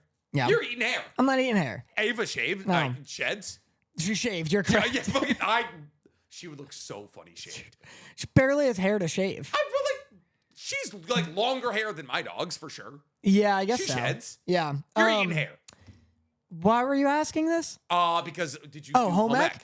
No, we had a health class. We didn't do any cooking. I never you went to public school though, right? Yeah. I went to private school, so like we learned how to hate poor people and Right. ski. Yeah. But like when I talk to people about like their public school education, they're like, oh yeah, like home ec, like we had wood shop class and all this stuff. I was like, I had wood shop. You had wood shop? I took Wood 101 before taking Intro to Wood because my friend dangerous decision. There's intro to wood. There's Intro to Wood. Intro to wood is the pitch I give Dorothy every single morning. I know. There were 3 like tiers of wood shop. Like you take Intro to Wood, then you take like Wood Shop 101, 102. And wood shop 102, you're like building boats and shit. You're like, oh yeah, your yearly project is a canoe. Yeah. Yes, it is. It's to make a canoe. It's literally a canoe, and then you ship it down the river. Like in it, they do a whole day. They all go down to the creek and they all canoe down. I didn't make it that far. Yeah, it's awesome. That's awesome. And then 103, you're just you're renovating a wing of the school. Oh, I was gonna say you're making like the ark. Yeah. Like a God's making a flood. It gets a weird I went to religious Catholic turn. school. Yeah, real weird religious turn. But no, I skipped Intro to Wood because my friends were all in like Wood 101 already, and they were like, I'm trying to do some wood with the boys. Yeah, I'm just trying to like wood it up with the boys. Trying to get Did this wood happen to be in the morning, or was this an afternoon? Yeah, it was morning wood. It was morning wood with the boys? Yeah, I also skipped Intro to Glazing. Just went straight into hard glaze. I mean, you gotta learn how to glaze wood, otherwise, it's not gonna be sealed properly. No, exactly. And so I skipped it, and boy, oh boy, could you tell. Like, it's dangerous to I'd imagine, like, fucking there's your circular saw. Dude, day one, you go in, and they're like, all right, we're gonna take, like, a little evaluation to, like, just gauge everyone's skill level, how much you all remember from Intro to Wood. Yeah, from Intro to Wood. I felt like I was stopped by stormtroopers. I didn't have my immigration papers. You're like a fucking Jew hiding in Germany. I was like, fuck, the Gestapo's here. I don't know how to carve wood. I look down and they go, in question 1, name all the hardwoods you know. Question 2, name all the softwoods you know. And I'm dripping sweat. Like, it's on the paper. Plywood, particle board, oak, question mark? I'm like my page is literally soaked in my sweat. And I turn to my friend and I'm like, what the fuck is a softwood? I didn't know you would have to learn woods. Yeah. I thought just be like, hey, that's wood. You have to know which ones to like cut. You need different grades of saw to cut different types of wood. I didn't know there were different types of hard. I didn't know there was different types. I thought all wood was just roughly the same. Like it was like some wood, like wood when wet, soft. Wood when not wet, hard. Now some wood is like real fucking dense, like crazy, unbelievably dense. And every unit is just me, like it's just a new version of me going like, welp, and then and then cutting to me in the nurse's office, and then I get out, and then it's like unit 2. Welp. It just keeps cutting, but there's more band-aids on each finger. When I did the lathe where you like get a block of wood on a little like horizontal, like 2 prongs on either side, and it spins it. It's supersonic speed. Use the fucking like chisel. Use a chisel, and that's like the most. Like it's literally like September, me with just like a saw and a plank of wood. Welp. Like October, a block of wood spinning at subsonic speed, and I'm like, welp.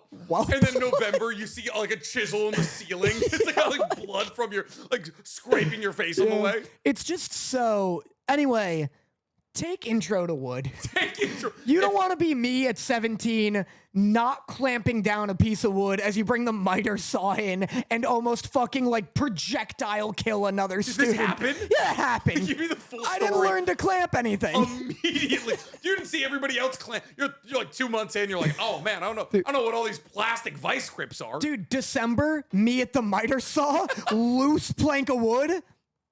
Welp. Just saw it down, kid sitting, like taking a test, just zoom right past his head, like almost shaved half of his head off. Holy, would it have hurt him if it hit him? Yeah, it would have killed him. Like, it would have absolutely killed You him. think it actually would have killed him? Probably. You were like inches away from like an almost premeditated murder It was like a dowel, like a really thin but dense piece of wood. So when it came down, it like shot it outwards. Holy fucking shit. Yeah. That's so fucking funny. I can't believe we give kids power tools. Like cigarettes, guns in the army, 18.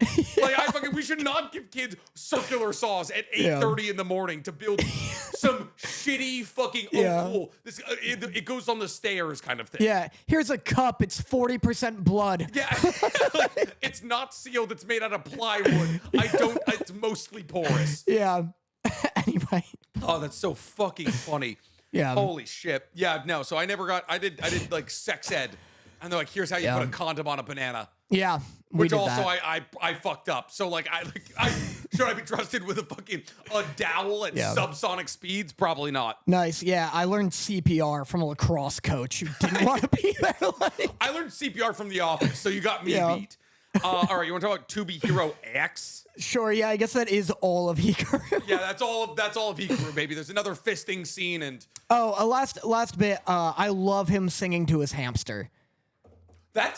He might be the most lovable guy ever introduced in anime ever. He's like hanging out, drinking, making barriers, giving up one testicle at a time. And I was like, stop fucking with your hamsters. Like, this is my partner, asshole. This is my best friend. I love that dude so much. I know, him singing to his hamster, I was like, this is like the perfect addition to this character. Yeah. I have no notes. That's all I need from him whatsoever. To Be Hero X. This is just the pain fight. Yeah. Fucking Vector versus little Johnny. Big Johnny. Just the pain fight. Yeah. He's just like trying to like, he's like, oh, his power is tornadoes. And then he's just like absolutely controlling gravity as he like builds huge balls of mass. Yeah. I wrote, Big Johnny being almost 30 is the biggest twist of the show.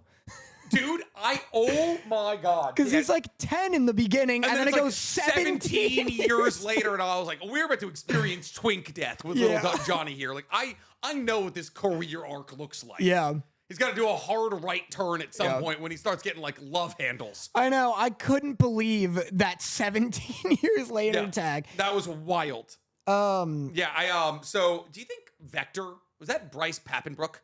Oh, I don't know. It started like when he started yelling, like when he was talking, I was like, oh, I don't know that voice actor. When he started yelling, I was like, that's motherfucking Kirito. Like Bryce Papenbrook is one of the most talented voice actors on earth. However, when he starts yelling, all of his characters become the same person. Yeah, that's fair. I've never watched an anime that he's in. Attack on Titan. Sub. Okay. SAO? You know that. You didn't watch SAO in English? Well, no, I did watch it in English, but that was like, I was like playing League while it's playing on my second monitor. That's very fair. It's not a show you need the full attention to. I don't believe this, actually. There's no way you haven't. Demon Slayer sub. Okay, but he's so good in all of there's like really two camps for Bryce Papenbrook. Some people like you either love him or you hate him. He's in the new My Melody and Kuromi TV show. Oh, then yeah, I've seen that. He's also in Date Everything. Okay. Damn, he fucking is. He's in 144 episodes of Miraculous Tales of Ladybug and Miraculous Miss Ladybug. Tales of Ladybug and Cat Noir. Yeah. What is this? It shouldn't shock you that I know about this show. What? Okay, it's just like a Gravity Falls, Owl House type like. And it's got 144 episodes. Do they just be making shit? In fact, the CGI looks awful. Danny, this is a children's show. Yeah, for sure.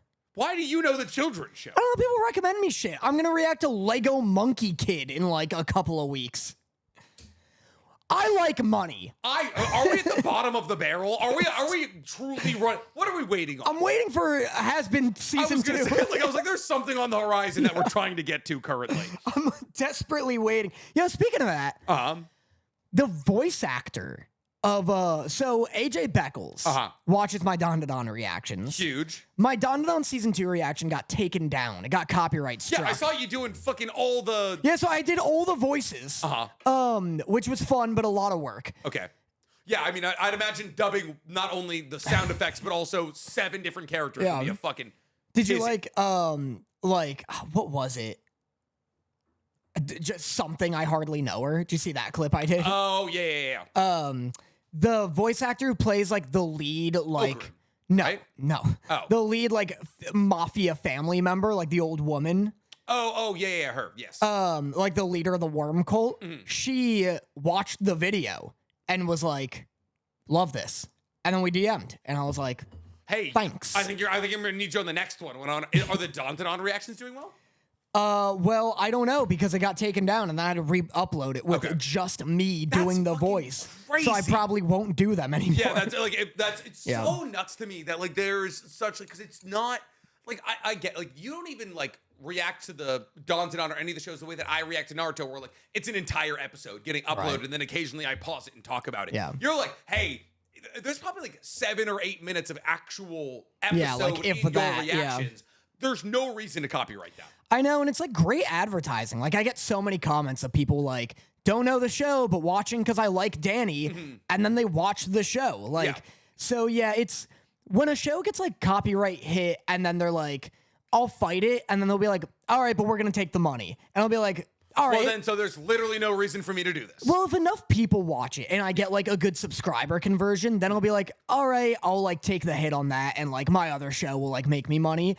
This one, they were like, no, take this shit off the internet. That's crazy. And so that's where I'm like, I'm not gonna put in all the work to like dub ever. It's exhausting to dub a whole anime. Especially because like you're not like doing their lines. You're trying to think of like jokes to shit that they're saying and stuff. Yeah, exactly. So like Dandadan, I probably can't keep reacting to, unfortunately. That sucks. Yeah, it's a bummer. So fucking that's coming to a Danny Motta YouTube channel towards you. The miraculous case of Ladybug, all 144 goddamn episodes. Yeah. Well, then you'll finally see a Bryce Papenbrook project. Finally. But yes, so To Be Hero X, building towards something big here. I said, imagine playing a fighting game as your dead father. Because when we cut to little Johnny, like alone, like depressed in his apartment building, he's playing a fighting game, super happy against like Big Johnny or something, and he's playing as his actual dead.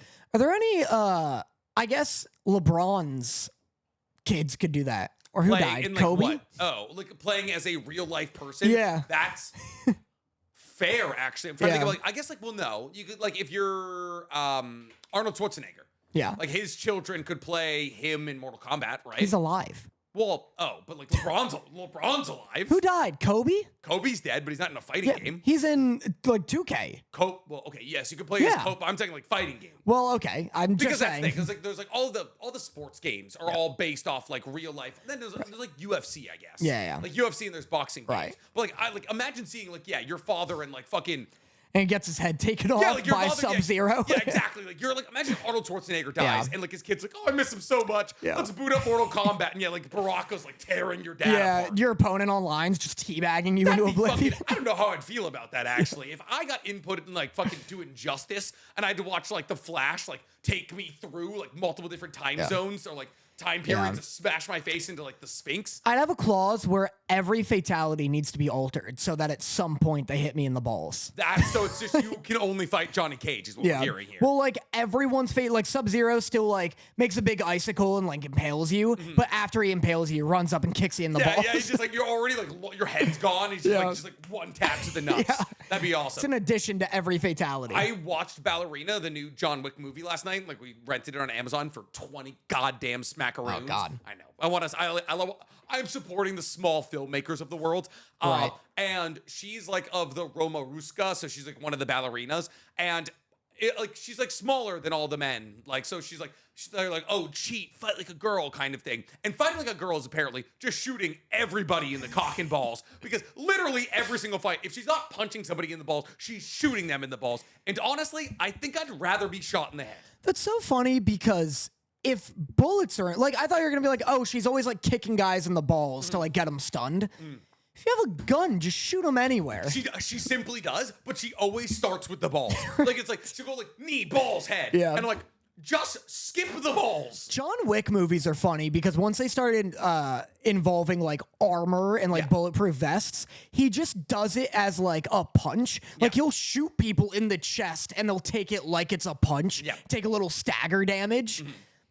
It's tough. I'd love to be, not love, but I would like to experience what it feels like to be shot with a like bulletproof vest on, because it looks like you can break ribs. Yeah, it feels bad, I'm sure. And as someone recovering from rib damage, ribs take like the longest to heal. Yeah. Because your body's like, hey, if we take another hit in that specific place, your organ's fucked. Yeah, like I'll just stop her heart. Like, if I get bruised again this badly, I'll just stop her heart. But like, so like a Kevlar vest is like thick, right? Like a steel plate is thick. It's like fucking, they're just wearing like a collared shirt.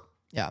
And eating like 90 bullets. They would be fucking destroyed. I hate that they introduced like bulletproof suits. It's my least favorite thing about the later John Wick movies. Yeah, I forgot about that. Because that's things like, so what's really good about this one is that there's none of that until John Wick comes back into the movie, and then he's just like holding Batman's cape, like stopping bullets. Yeah. Like, I was like, cool, so he doesn't have to avoid bullets, basically. It's so silly, because it's like, if it was, it'd be one thing if it was like breaking his ribs. Yeah. But yeah, holding it up like a matador and it doesn't even like go through, or like the jacket doesn't even flex. He just holds it over his head and then just stops it. It just falls. It's crazy. He's just invincible. It's like, cool, wear a fucking balaclava then, made out of the same material. Yeah. Because you're invincible. Stop. Like, you wouldn't have to lift it over your head if you were just wearing, like, I don't know. Yeah. A bulletproof hat.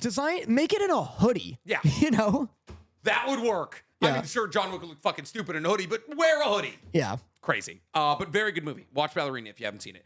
But yes, To Be Hero X, like, not a crazy episode. Yeah, fine. I kind of, my thing with To Be Hero X right now is I understand all the heroes. I know the heroes. I know, like, their relationships to each other. All of these secondary, like, organization leaders, I don't feel like I've had enough time with any of them to understand what their role is. Yeah. They keep talking about FOMO, and I get that FOMO is like a hero organization / social media app run by the youngest of the organization leaders. Then there's this older guy who's seemingly in charge of Ghostblade, and like he runs some different organization. And then there's a blonde guy who's related to the photographer, who's the father of Queen. That's apparently like the bad guy. Yeah, maybe. I don't know. Like, this may be like something you have to watch a second time once everything's out. Because like it was like every new episode, there's like some new kind of revelation. You're like, okay, cool. Like this episode now ties back to like episode 3. And I can make that connection. This episode was just kind of a recap episode of all the other arcs. Yeah, half of the episode, like we did get the big fight, and then the other half was literally just retreading the Ghostblade's last episode, but with like Johnny's narration. Yeah, with like a new kind of reaction to it. It's like, I didn't really need this. It's gonna be so weird rewatching the show and getting reminded that it originally was all CG. I forgot about it. It's so 2D now. Yeah. Like, it's like so incredibly 2D. I actually find myself kind of missing the CG. But it's like, it's like when you like skip forward a season in an anime or something and like everything's changed. Like you go back to episode 1, it's just like, the CG out of nowhere would be crazy to watch right now.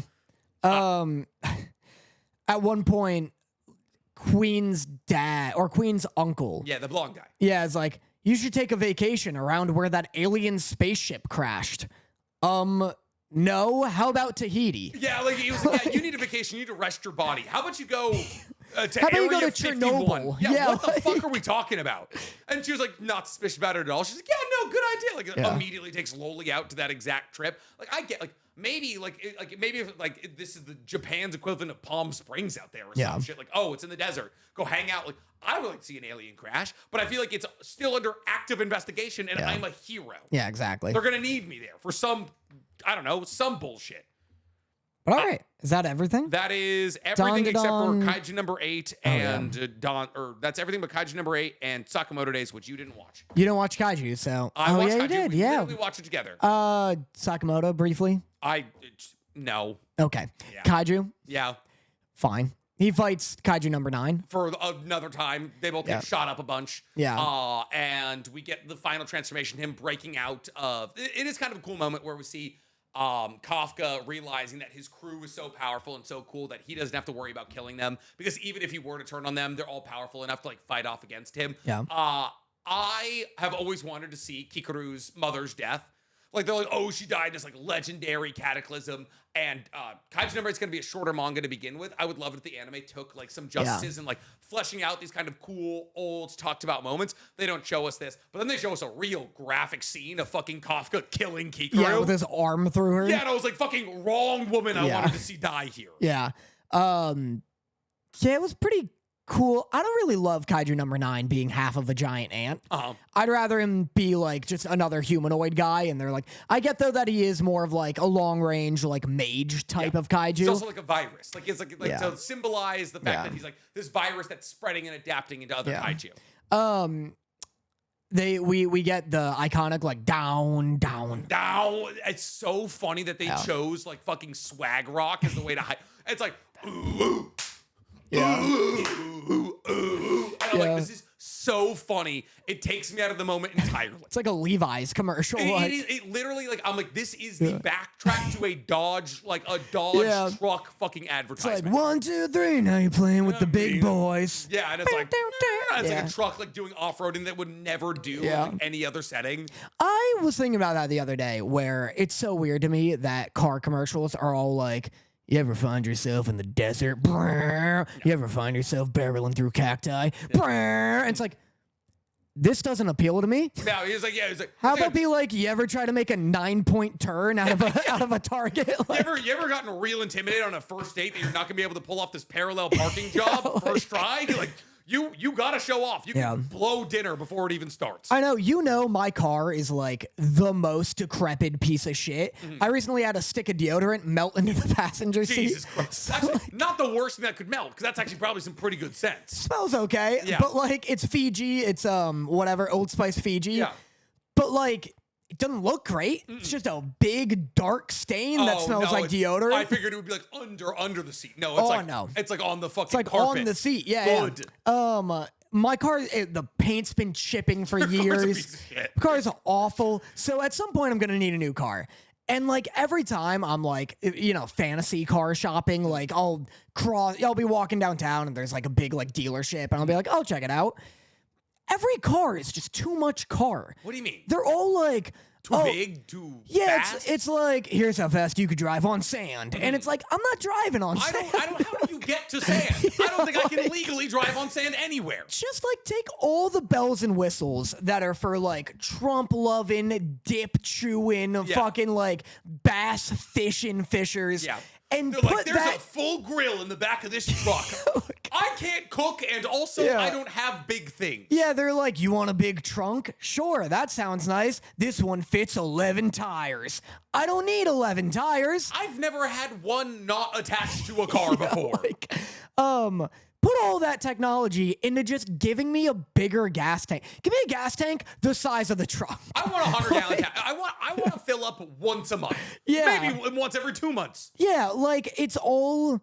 I'm never excited for a car or to like be like, oh, that's my dream car. Because it's all gizmos and shit I'm not going to use. Yeah. Or a literal fucking television monitor in the front seat. The fucking arms race to make screens as big as possible in the front of cars. I'm like, new cars are like, it's a screen all the way from the driver's seat to the passenger seat. I was like, cool. Is my passenger playing Tetris? Like, why the fuck do they need a screen over there? Yeah, it's Pong from both sides. Yeah. You're like, yeah, it's like, equipped with Apple CarPlay. And it's like, cool, I guess. Like, am I watching Netflix while driving? Yeah, it literally just needs to drive. Yeah. Anyway. So just get like a fucking, I don't know what car to pick. I'll just get a Cybertruck. Yeah, that'll show them. Yeah. That'll show those libtards. You got them, dude. Just roll up, be like, Daddy Elon paid for this one. Yeah, and every time. The Tesla diner. I didn't know that exists. You know there's a Tesla diner in LA? Yeah, it's for people to charge their Teslas and eat. Whoa. Yeah. Every time I park, it's going to be a drift into parallel. Mm-hmm. I'm just going to come flying down and fucking skid in. You need the EV Hummer. fucking sick. It's 9,000 pounds and it can drive sideways. I've seen that with the crab wheels. It's got crab walk, dog. Yeah, that's sick. It's like literally 9,000.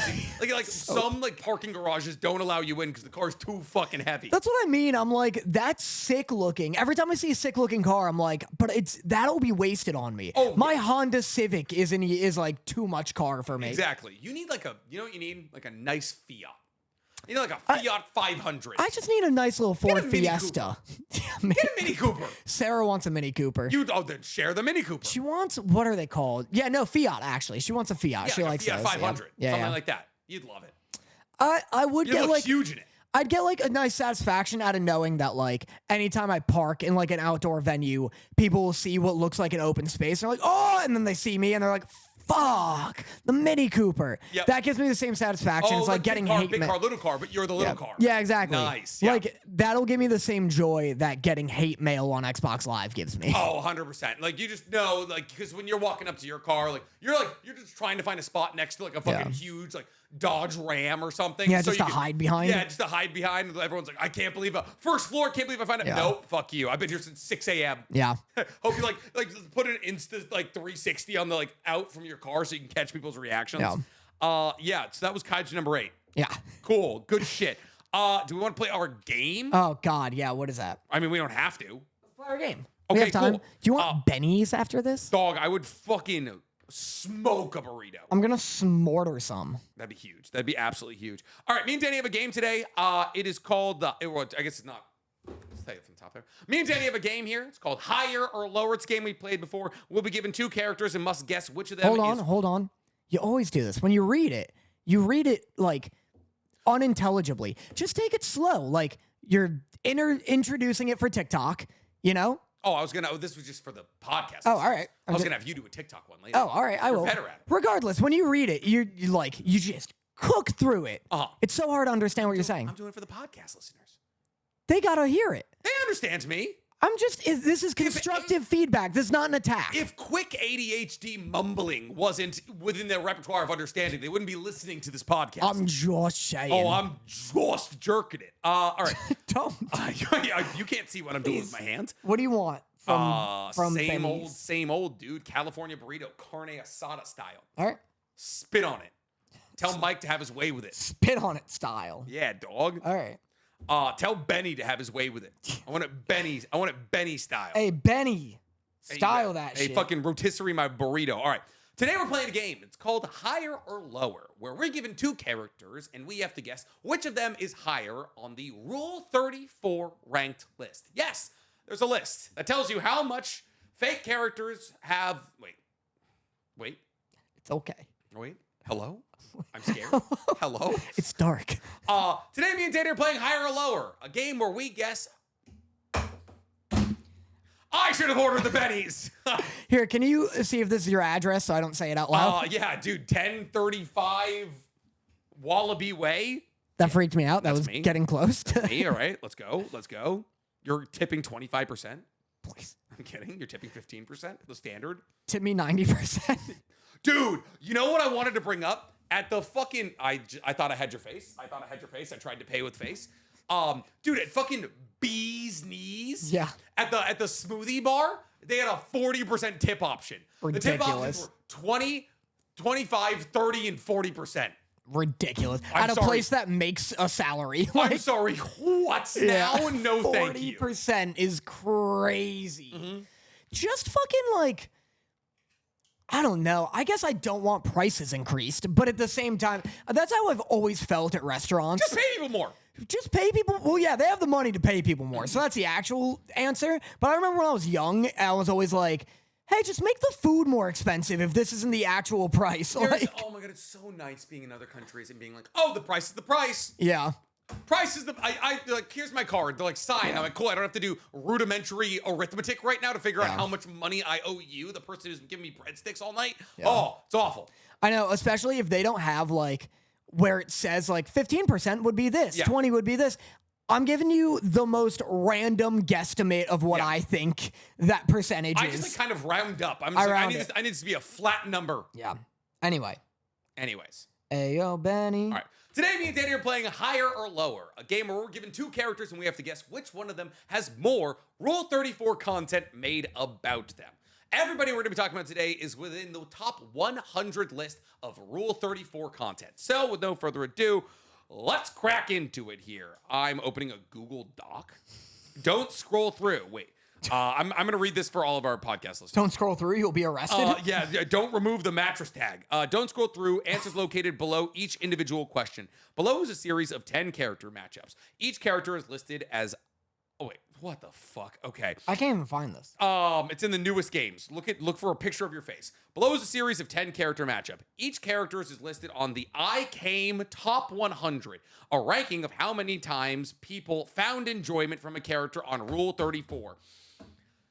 What the fuck? Okay, your task is to guess which of these 2 characters in each matchup has better rankings on this list. Homework goes to the loser. For clarification, rank 1 is the best rank, and rank 100 is the lowest. Images used are images we chose not, and not necessarily how many voters...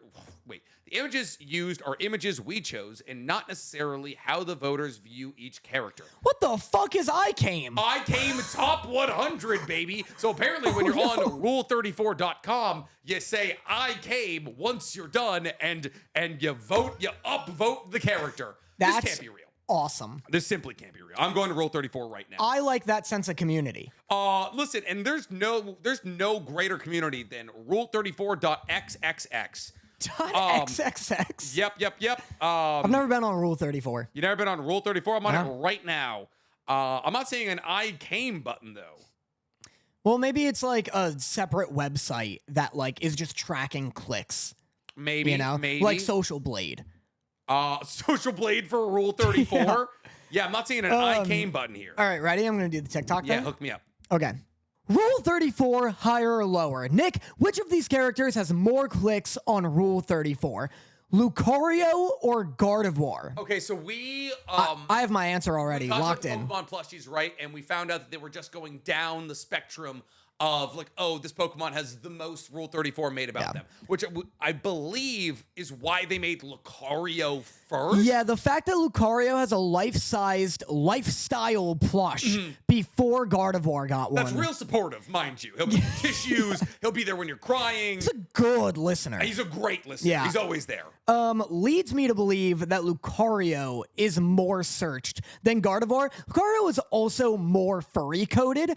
Big paws, big snout, very shonen energy. You could also, Lucario's more gender neutral. He's kind of got like an hourglass figure, wide hips, more of a bust. I don't know what Gardevoir is. Gardevoir doesn't have legs, at least not in this photo. Like, that's a concerning bit. I can't tell if Gardevoir has legs. I can't tell if Gardevoir has like a mouth or face. It's always been interesting to me. Like, the bar is so low for Pokemon fans sexualizing a Pokemon.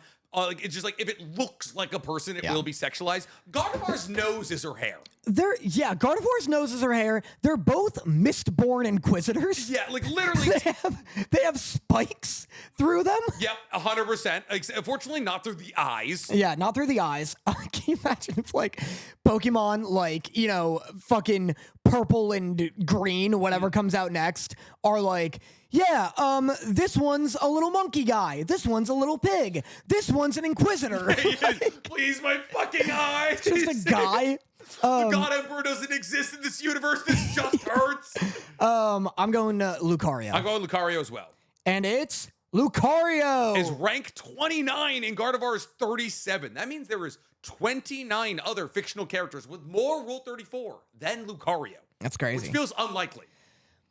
Lucario being that high is shocking to me. You think Lucario being that high? Like, in terms of like, Lucario should be in the 1 through 10, or Lucario should be further down the line than 29? Lucario's just boring. He doesn't have like any...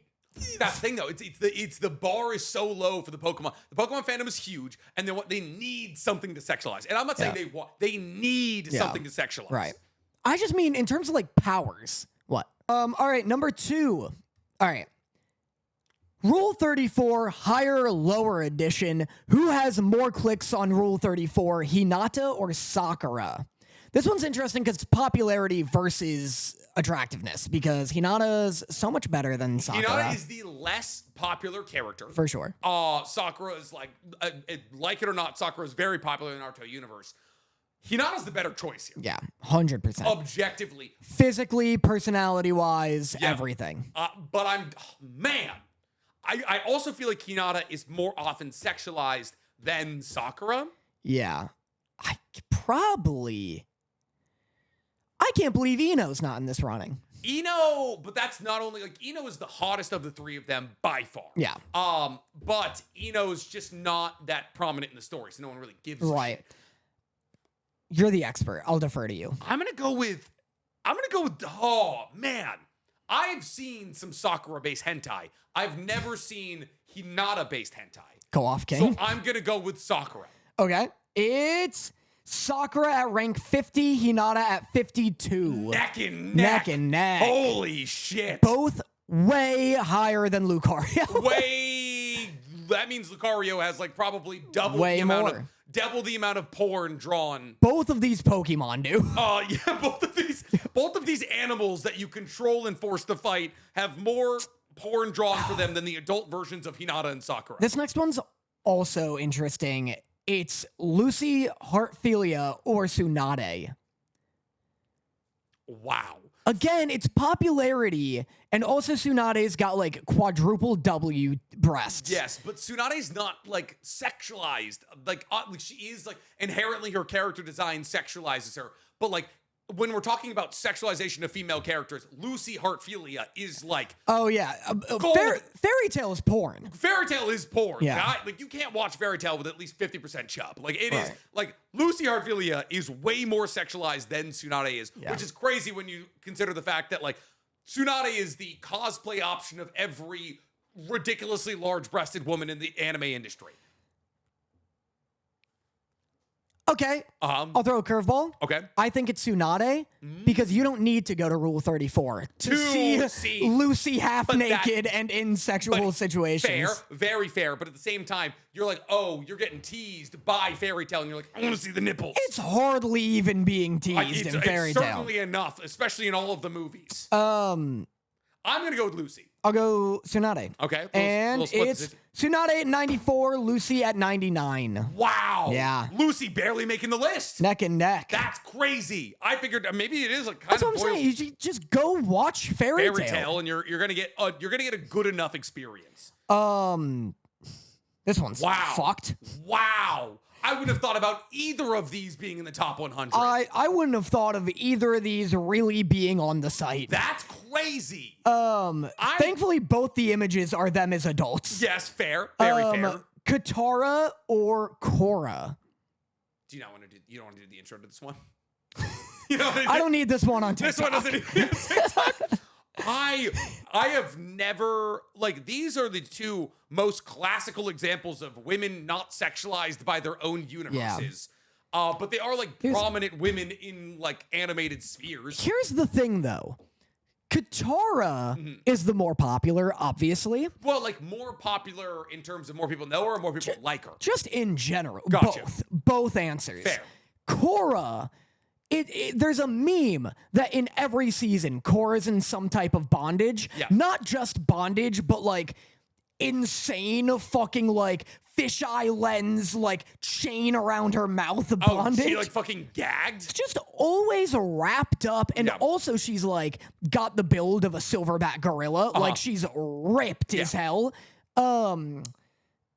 So that's where there's an interesting dichotomy. There's an interesting dichotomy because like, Katara's like, like very like supportive, emotionally stable. And then Korra's like, she's got like boulder shoulders and she's like ripping rocks out of the ground. And you're like, okay, Rhea Ripley, let's go here. Yeah. I'm going to go with, because here's the thing. I think Korra is, sexualize isn't the right term here, but Korra's in a bunch of different like relationships, right? There's such attention paid to Korra as a romantic interest in like Korra, as opposed to Katara, who is obviously ends up with Aang, and there's like romantic interest there, but it's not like a huge talking point in either of their journeys until the very end. Yeah. That being said, the kiss between Aang and Korra is probably the first two main characters kissed on a TV show that a lot of kids interacted with. Yeah, Katara's probably a lot of people's awakening, like in the early 2000s. 100%.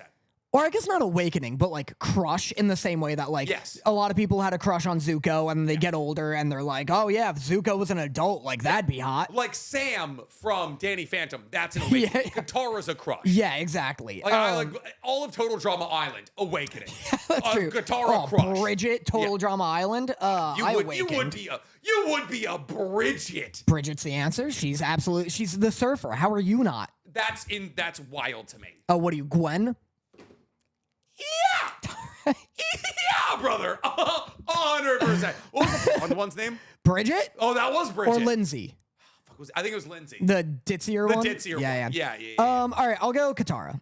I'm going Katara as well. Actually, it's Katara at 51, Korra at 55. It's gonna be the more popular person every time. You think so? Every time. Okay, how about this?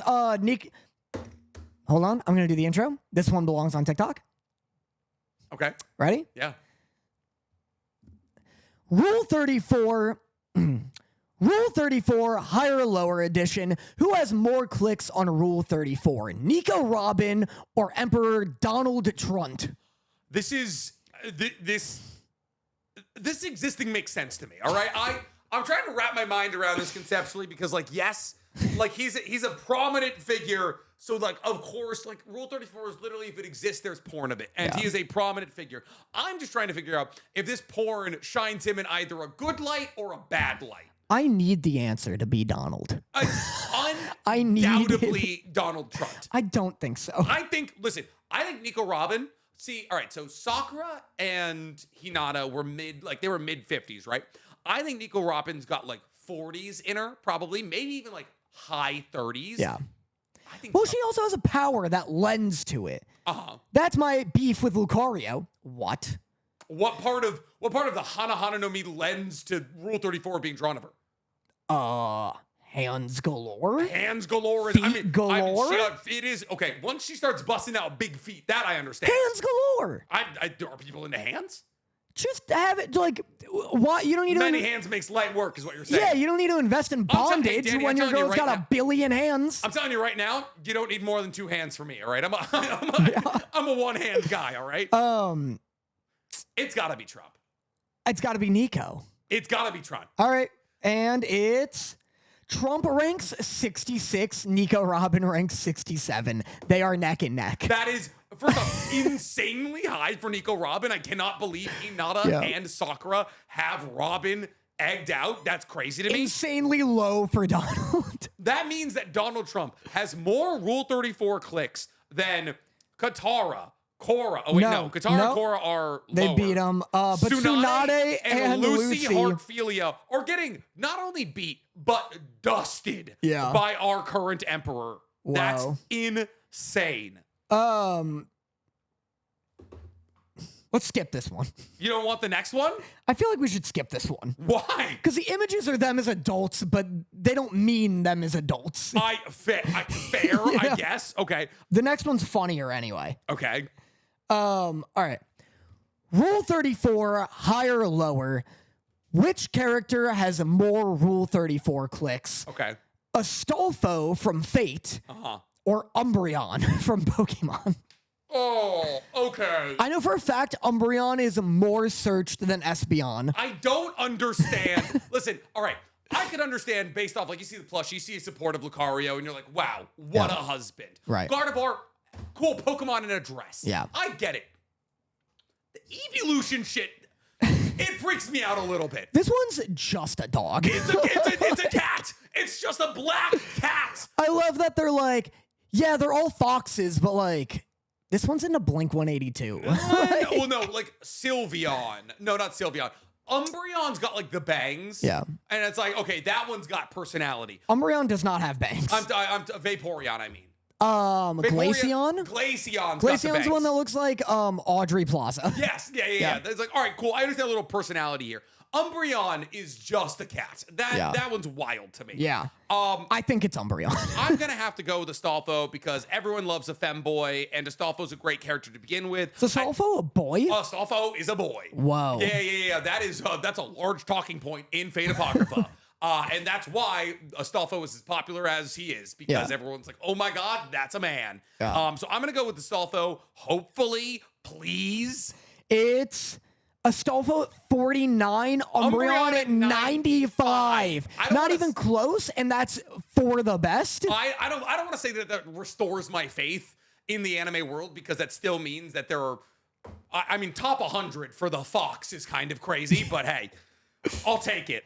Okay. Rule 34, high or low edition. Who has more clicks on Rule 34, Naruto or Deku? This is another one of those things where, like, you know, any and all Rule 34 of these two, it's not straight. It's like it's like Sasuke and Naruto just like deep in each other, or like I'm assuming Deku and Bakugo probably. Yeah, shipping. This is like honestly, you might as well put Sasuke and Bakugo alongside these two, because I've never seen like a body pillow of Naruto. You ever been walking around a con Deku, though. Or Deku, right? Well, but they're usually like Naruto at least is like canon adult. Yes. So that makes sense. But also look at him. What do you mean by that? Unpack that for me. He's not appealing to anybody. No, that's fair. He's just so fine, normal looking dude. He's no like Gojo. Like no one wants that body pillow. And then Deku, like, even though I think by the end we get to see him like as an adult. We do, yes. And he's like aging through the manga. He is like in the bracket of anime characters where you're like, oh, they're drawn like children. He's boyish. Yeah, like, he's absolutely boyish. He's drawn as the age he's supposed to be. It's not like even Naruto, honestly, in Shippuden, where they all look like they're 20. Yeah, like they're 16 in Shippuden. It's like, okay, everyone here looks 25. Yeah. You know, even by the end of MHA's manga, like Deku is still boyish. Yeah. Like he's covered in scars and he's ripped, but he's still like he's small. Yeah.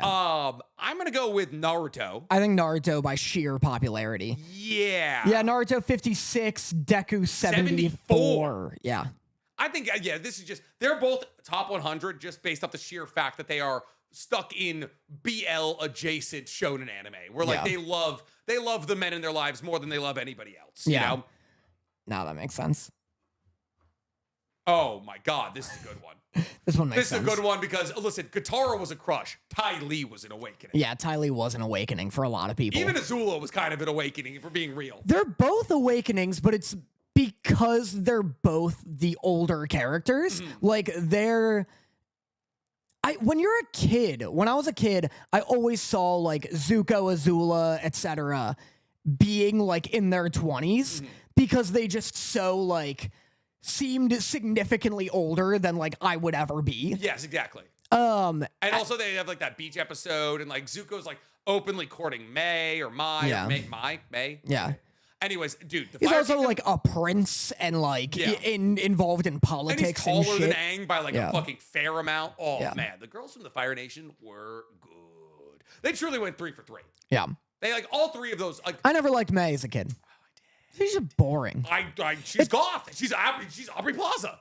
It's crazy that she throws knives. Like she's the only one just like out to kill. Yeah, 100%. Yeah, I mean like Azula's literally tossing lightning at people, so like I would say she's also out to kill. This is tough. Yeah. Because, like, again, I want to go with my popularity rule, which has never let me down. Oh, and no, I think, it's 100% Ty Lee. I guess it's probably 100% Ty Lee. All right, ready? Do you want to do TikTok or no? Sure. Okay. Maybe no. Okay, cool. Okay. I think it's Ty Lee. Okay. All right. Azula, 45, Ty Lee. It is a popularity contest. It's just recognition. There's no way that Ty Lee is 23 spots lower. Here's the thing. I think a lot of girls are also doing, like, Rule 34 Avatar. Oh, 100%. And I think, like, Azula caters to that more. That's fair. I think Azula caters to that way more than Ty Lee does. Because I know, like, Sarah, like, Zuko was her awakening. Oh, yeah. Like, the bit where Zuko has Katara tied to a tree and is like, I'll save you from the pirates. She's like, I was reading fics of that. Oh, so you're a fucking Katara. You guys are a Katara Zuko house. Oh, yeah. Because not only do you buy into that, but so does Sarah. Yeah, Sarah absolutely does. Yeah. Fucking Andrew hates that. Andrew does. He hates that take from us. I think he thinks it's like, yeah, Andrew Waffalo is like, it's so toxic and gross to, like, ship Azula and Zuko. Or, well, that's toxic and gross. That would be a tough one to sell. It's so toxic and gross to ship Katara and Zuko. Genuinely, I think it's like more weird and gross to care that much. About, like, it's like these are fictional characters from a show a decade and a half ago. Anytime he gets into like a beef with me about it, he's like, I can't believe you think that and this and that. I'm like, hey, I give it 30 seconds of thought and then I like move on with my day. It's the only reason it comes up in my brain is when you ask, who do I ship in Avatar? This is like a conversational piece that gets brought up with you and only with you. Yeah, I'm so not like, it's so interesting to me how shipping is like a culture where people are like, they invest a ton of energy and thought into it and like people fight over it. Yeah. It's literally only ever been like, these are the two characters I like seeing interact on screen longer. Like, I've never once thought to be like, I gotta pick up a pen and fucking, I gotta bust out some fic. I've never read a fic. Yeah. I've never read a fanfic, anything like that. But like, it's crazy how much like infrastructure is built into like Wattpad, AO3. Those aren't websites I knew existed until I was like 22. Yeah, I feel that. I mean, I get writing fan fiction, I get reading 100%. Fiction, but like, I don't fully get being like, why would you ship those two? It's this and that. And it's like, that's just who they like seeing interact on screen more. Exactly. Like, who gives a shit? 100%. Like, I'm also like, I'm such like a not off the beaten path like shipper. Yeah. I'm like, oh, I think Naruto and Hinata would be good together because it's like Hinata like blushing every time Naruto says a word to her. And I'm like, that's gotta be it. Yeah, I like that Deku and Ochako like each other. I hope they end up being with each other. I was like, cool. Whatever the story's trying to tell me about who should end up together is probably who I'm gonna root for. All right, we shouldn't do this one. Oh, but we should though. This one shouldn't go on TikTok. All right, this is podcast only. Also, state your qualifications. What do you mean? Oh, I'm Jewish. That's helpful. Do you want me to read this one? Yeah, you read this one. Who's got more Rule 34 made of them? Urza Scarlet or actual Adolf Hitler? This is a great little photo of him. He looks like he's ready for summer camp here. Those are interesting length shorts and socks. He looks like positively sewn into these, dog. It's like this would take a small team of people to get him out of this outfit. God, he was so cute. Anyway. All right, who do you think? I think Hitler. You think Hitler's got more? Yeah, well, Trump beat... Well, I mean, it's popularity. It's popularity. He's just more known. More known, more popular nowadays. You need not only to be a anime fan, but a fairy tale fan. Fairy tale, I wouldn't even put fairy tale up against like Black Clover. Oh no, I mean fairy tale was the Black Clover of a decade and a half ago. Yeah, that's the thing. Like you put like Ezra against like Mikasa, and I'm like, it's Attack on Titan. Just more 100%. People know it. Yeah. Yeah. All right, the answer is Hitler at 89 and Urza Scarlet at 92. Outrageous. Man. Outrageous. When you're like a digital artist and you're penning just Hitler just like 6 inches deep in Donald Trump. Yeah. Is that a proud moment or is that like a how did we get here moment? Well, there's always been the argument of like Hitler hated being made fun of. He hated like satire of him. Yeah. And so it's actually like very anti like Hitler to like do stuff like that. So it's like, I think you have to hope that that's where it's coming from. That it's people being like, you know, fuck this guy. I'm gonna draw him getting like railed by a goat. There's some of that. There's absolutely, I'm looking it up right now. A lot of it is, making him real twinky. Some of them makes him look kind of cool, but most of it is him being real twinky. So yes, I'd like to think that this would be something he'd be very upset about. Yeah. Also, a weird amount of him as a furry. And then at the bottom, you get to Freyrin. I don't know why looking up Hitler on Rule 34 would bring you to a bunch of Freyrin Rule 34, but the internet's the worst place. Boy, oh boy, does it. Yeah. Cool. Do you have a best boy this week? My best boy is Godzilla -1. Did you just watch it? I just saw it. Have you seen it? I have. It's pretty good. It's awesome. It's pretty good. It was so good. It was like one of the best movies I've ever seen. I think it's front heavy. I think after they get chased in the boat, so there's a great scene where Godzilla's like a crocodile, just like half his head's above like water. Wood ass boat. Yeah, they're on like a dinghy and they're like trying to get away from him. That's awesome. That's incredible. I think the movie peaks there and then dips slightly, and then it's just like fine the rest of the way. You didn't like trying to give him the bends? You didn't like the plan to kill Godzilla being giving him the bends? Yeah, they give him the bends and they decompress him. Yeah. Well, it's because the relationship between the lead character, his not girlfriend, and his not daughter. Yeah. is so compelling and so good. And then the not girlfriend gets blown away by Godzilla. Just absolutely fucking dusted. And somehow lives. Yeah. And so once she's out of the picture, it's less interesting to me. Did you ever hear how much it cost to make? No. Like $45. $115 million worldwide, cost $10 to $15 million to make. Is that fucking nuts? That's crazy. Isn't that absolutely you watch the movie and you're like, oh, this is the perfect Godzilla movie. Yep. $15 million.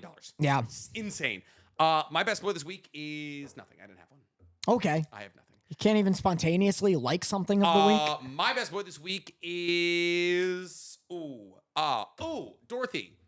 She's making, me and Dorothy are thinking about starting a cafe, and Dorothy's getting real good at drink creation. She's making matchas. I usually don't like matcha. Matcha she's been making fucking awesome. That's sick. Absolutely kicking.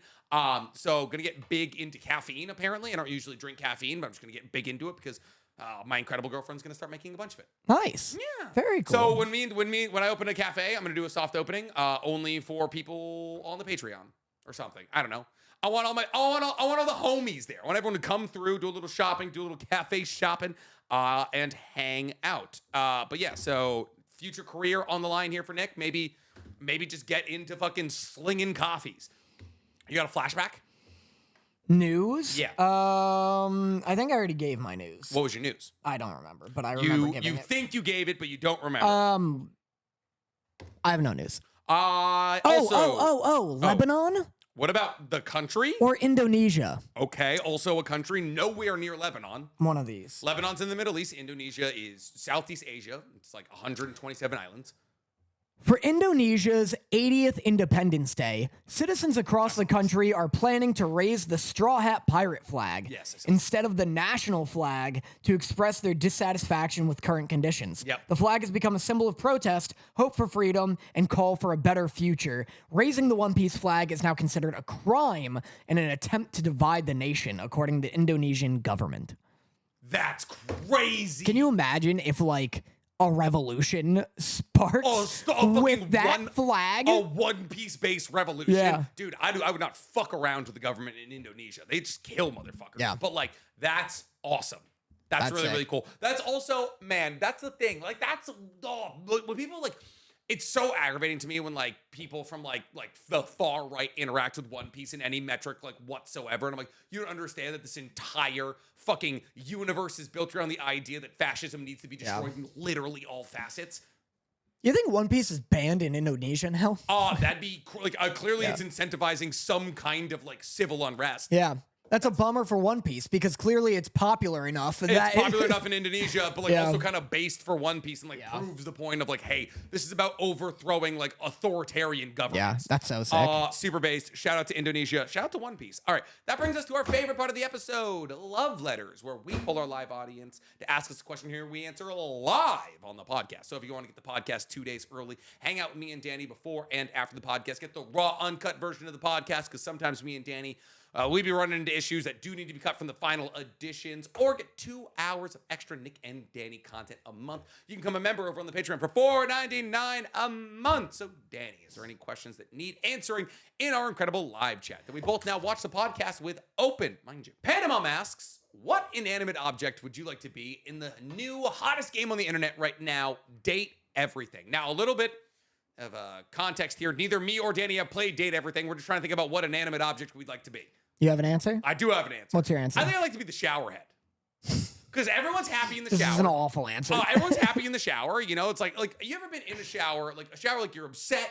You know, you're like, oh, I need to get this day off me. Or like, man, I want to take a hot shower. Shower head brings you so much pleasure, like so much joy. Yeah. You know, it's like, oh, like end the day, start the day, right before you get in bed. There's nothing better than taking like a good shower. That's fair. And also I get to see them naked.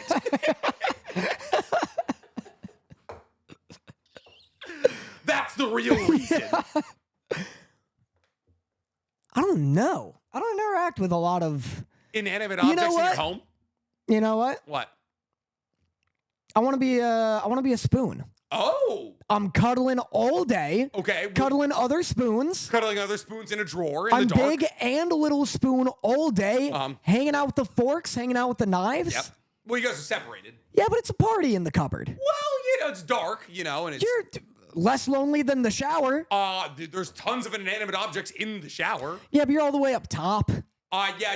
You think the soaps... I'm finally tall? No. You think the soaps are getting along with the shower head? Like, they're all hanging out with the other soaps. They literally can't operate without me. Oh, you're going to dry soap it? That's insane. They need me, Dan. I suppose. They absolutely need me. Also, shower, usually the brightest room, like shower, bathroom, brightest room in the house. It's just a 24-hour cuddle sesh in the spoon cabinet. And you just want to, then you're just like, you're in their mouths all the time. You're getting washed. You got to go in the dishwasher. That's hot. That's uncomfortable. Yeah, you're pissing for like 30 minutes at a time. Dog, pissing's great. You ever had a bad piss? No, I do like a piss. Piss is great. Yeah. I have the right answer. All right, guys, that's all we got. Thank you so much for checking in for another episode of Otakus Anonymous. We love you guys so much, and we will see you on the next one. Bye. Woo! Bye. And now for my next number, I'd like to return to the classics.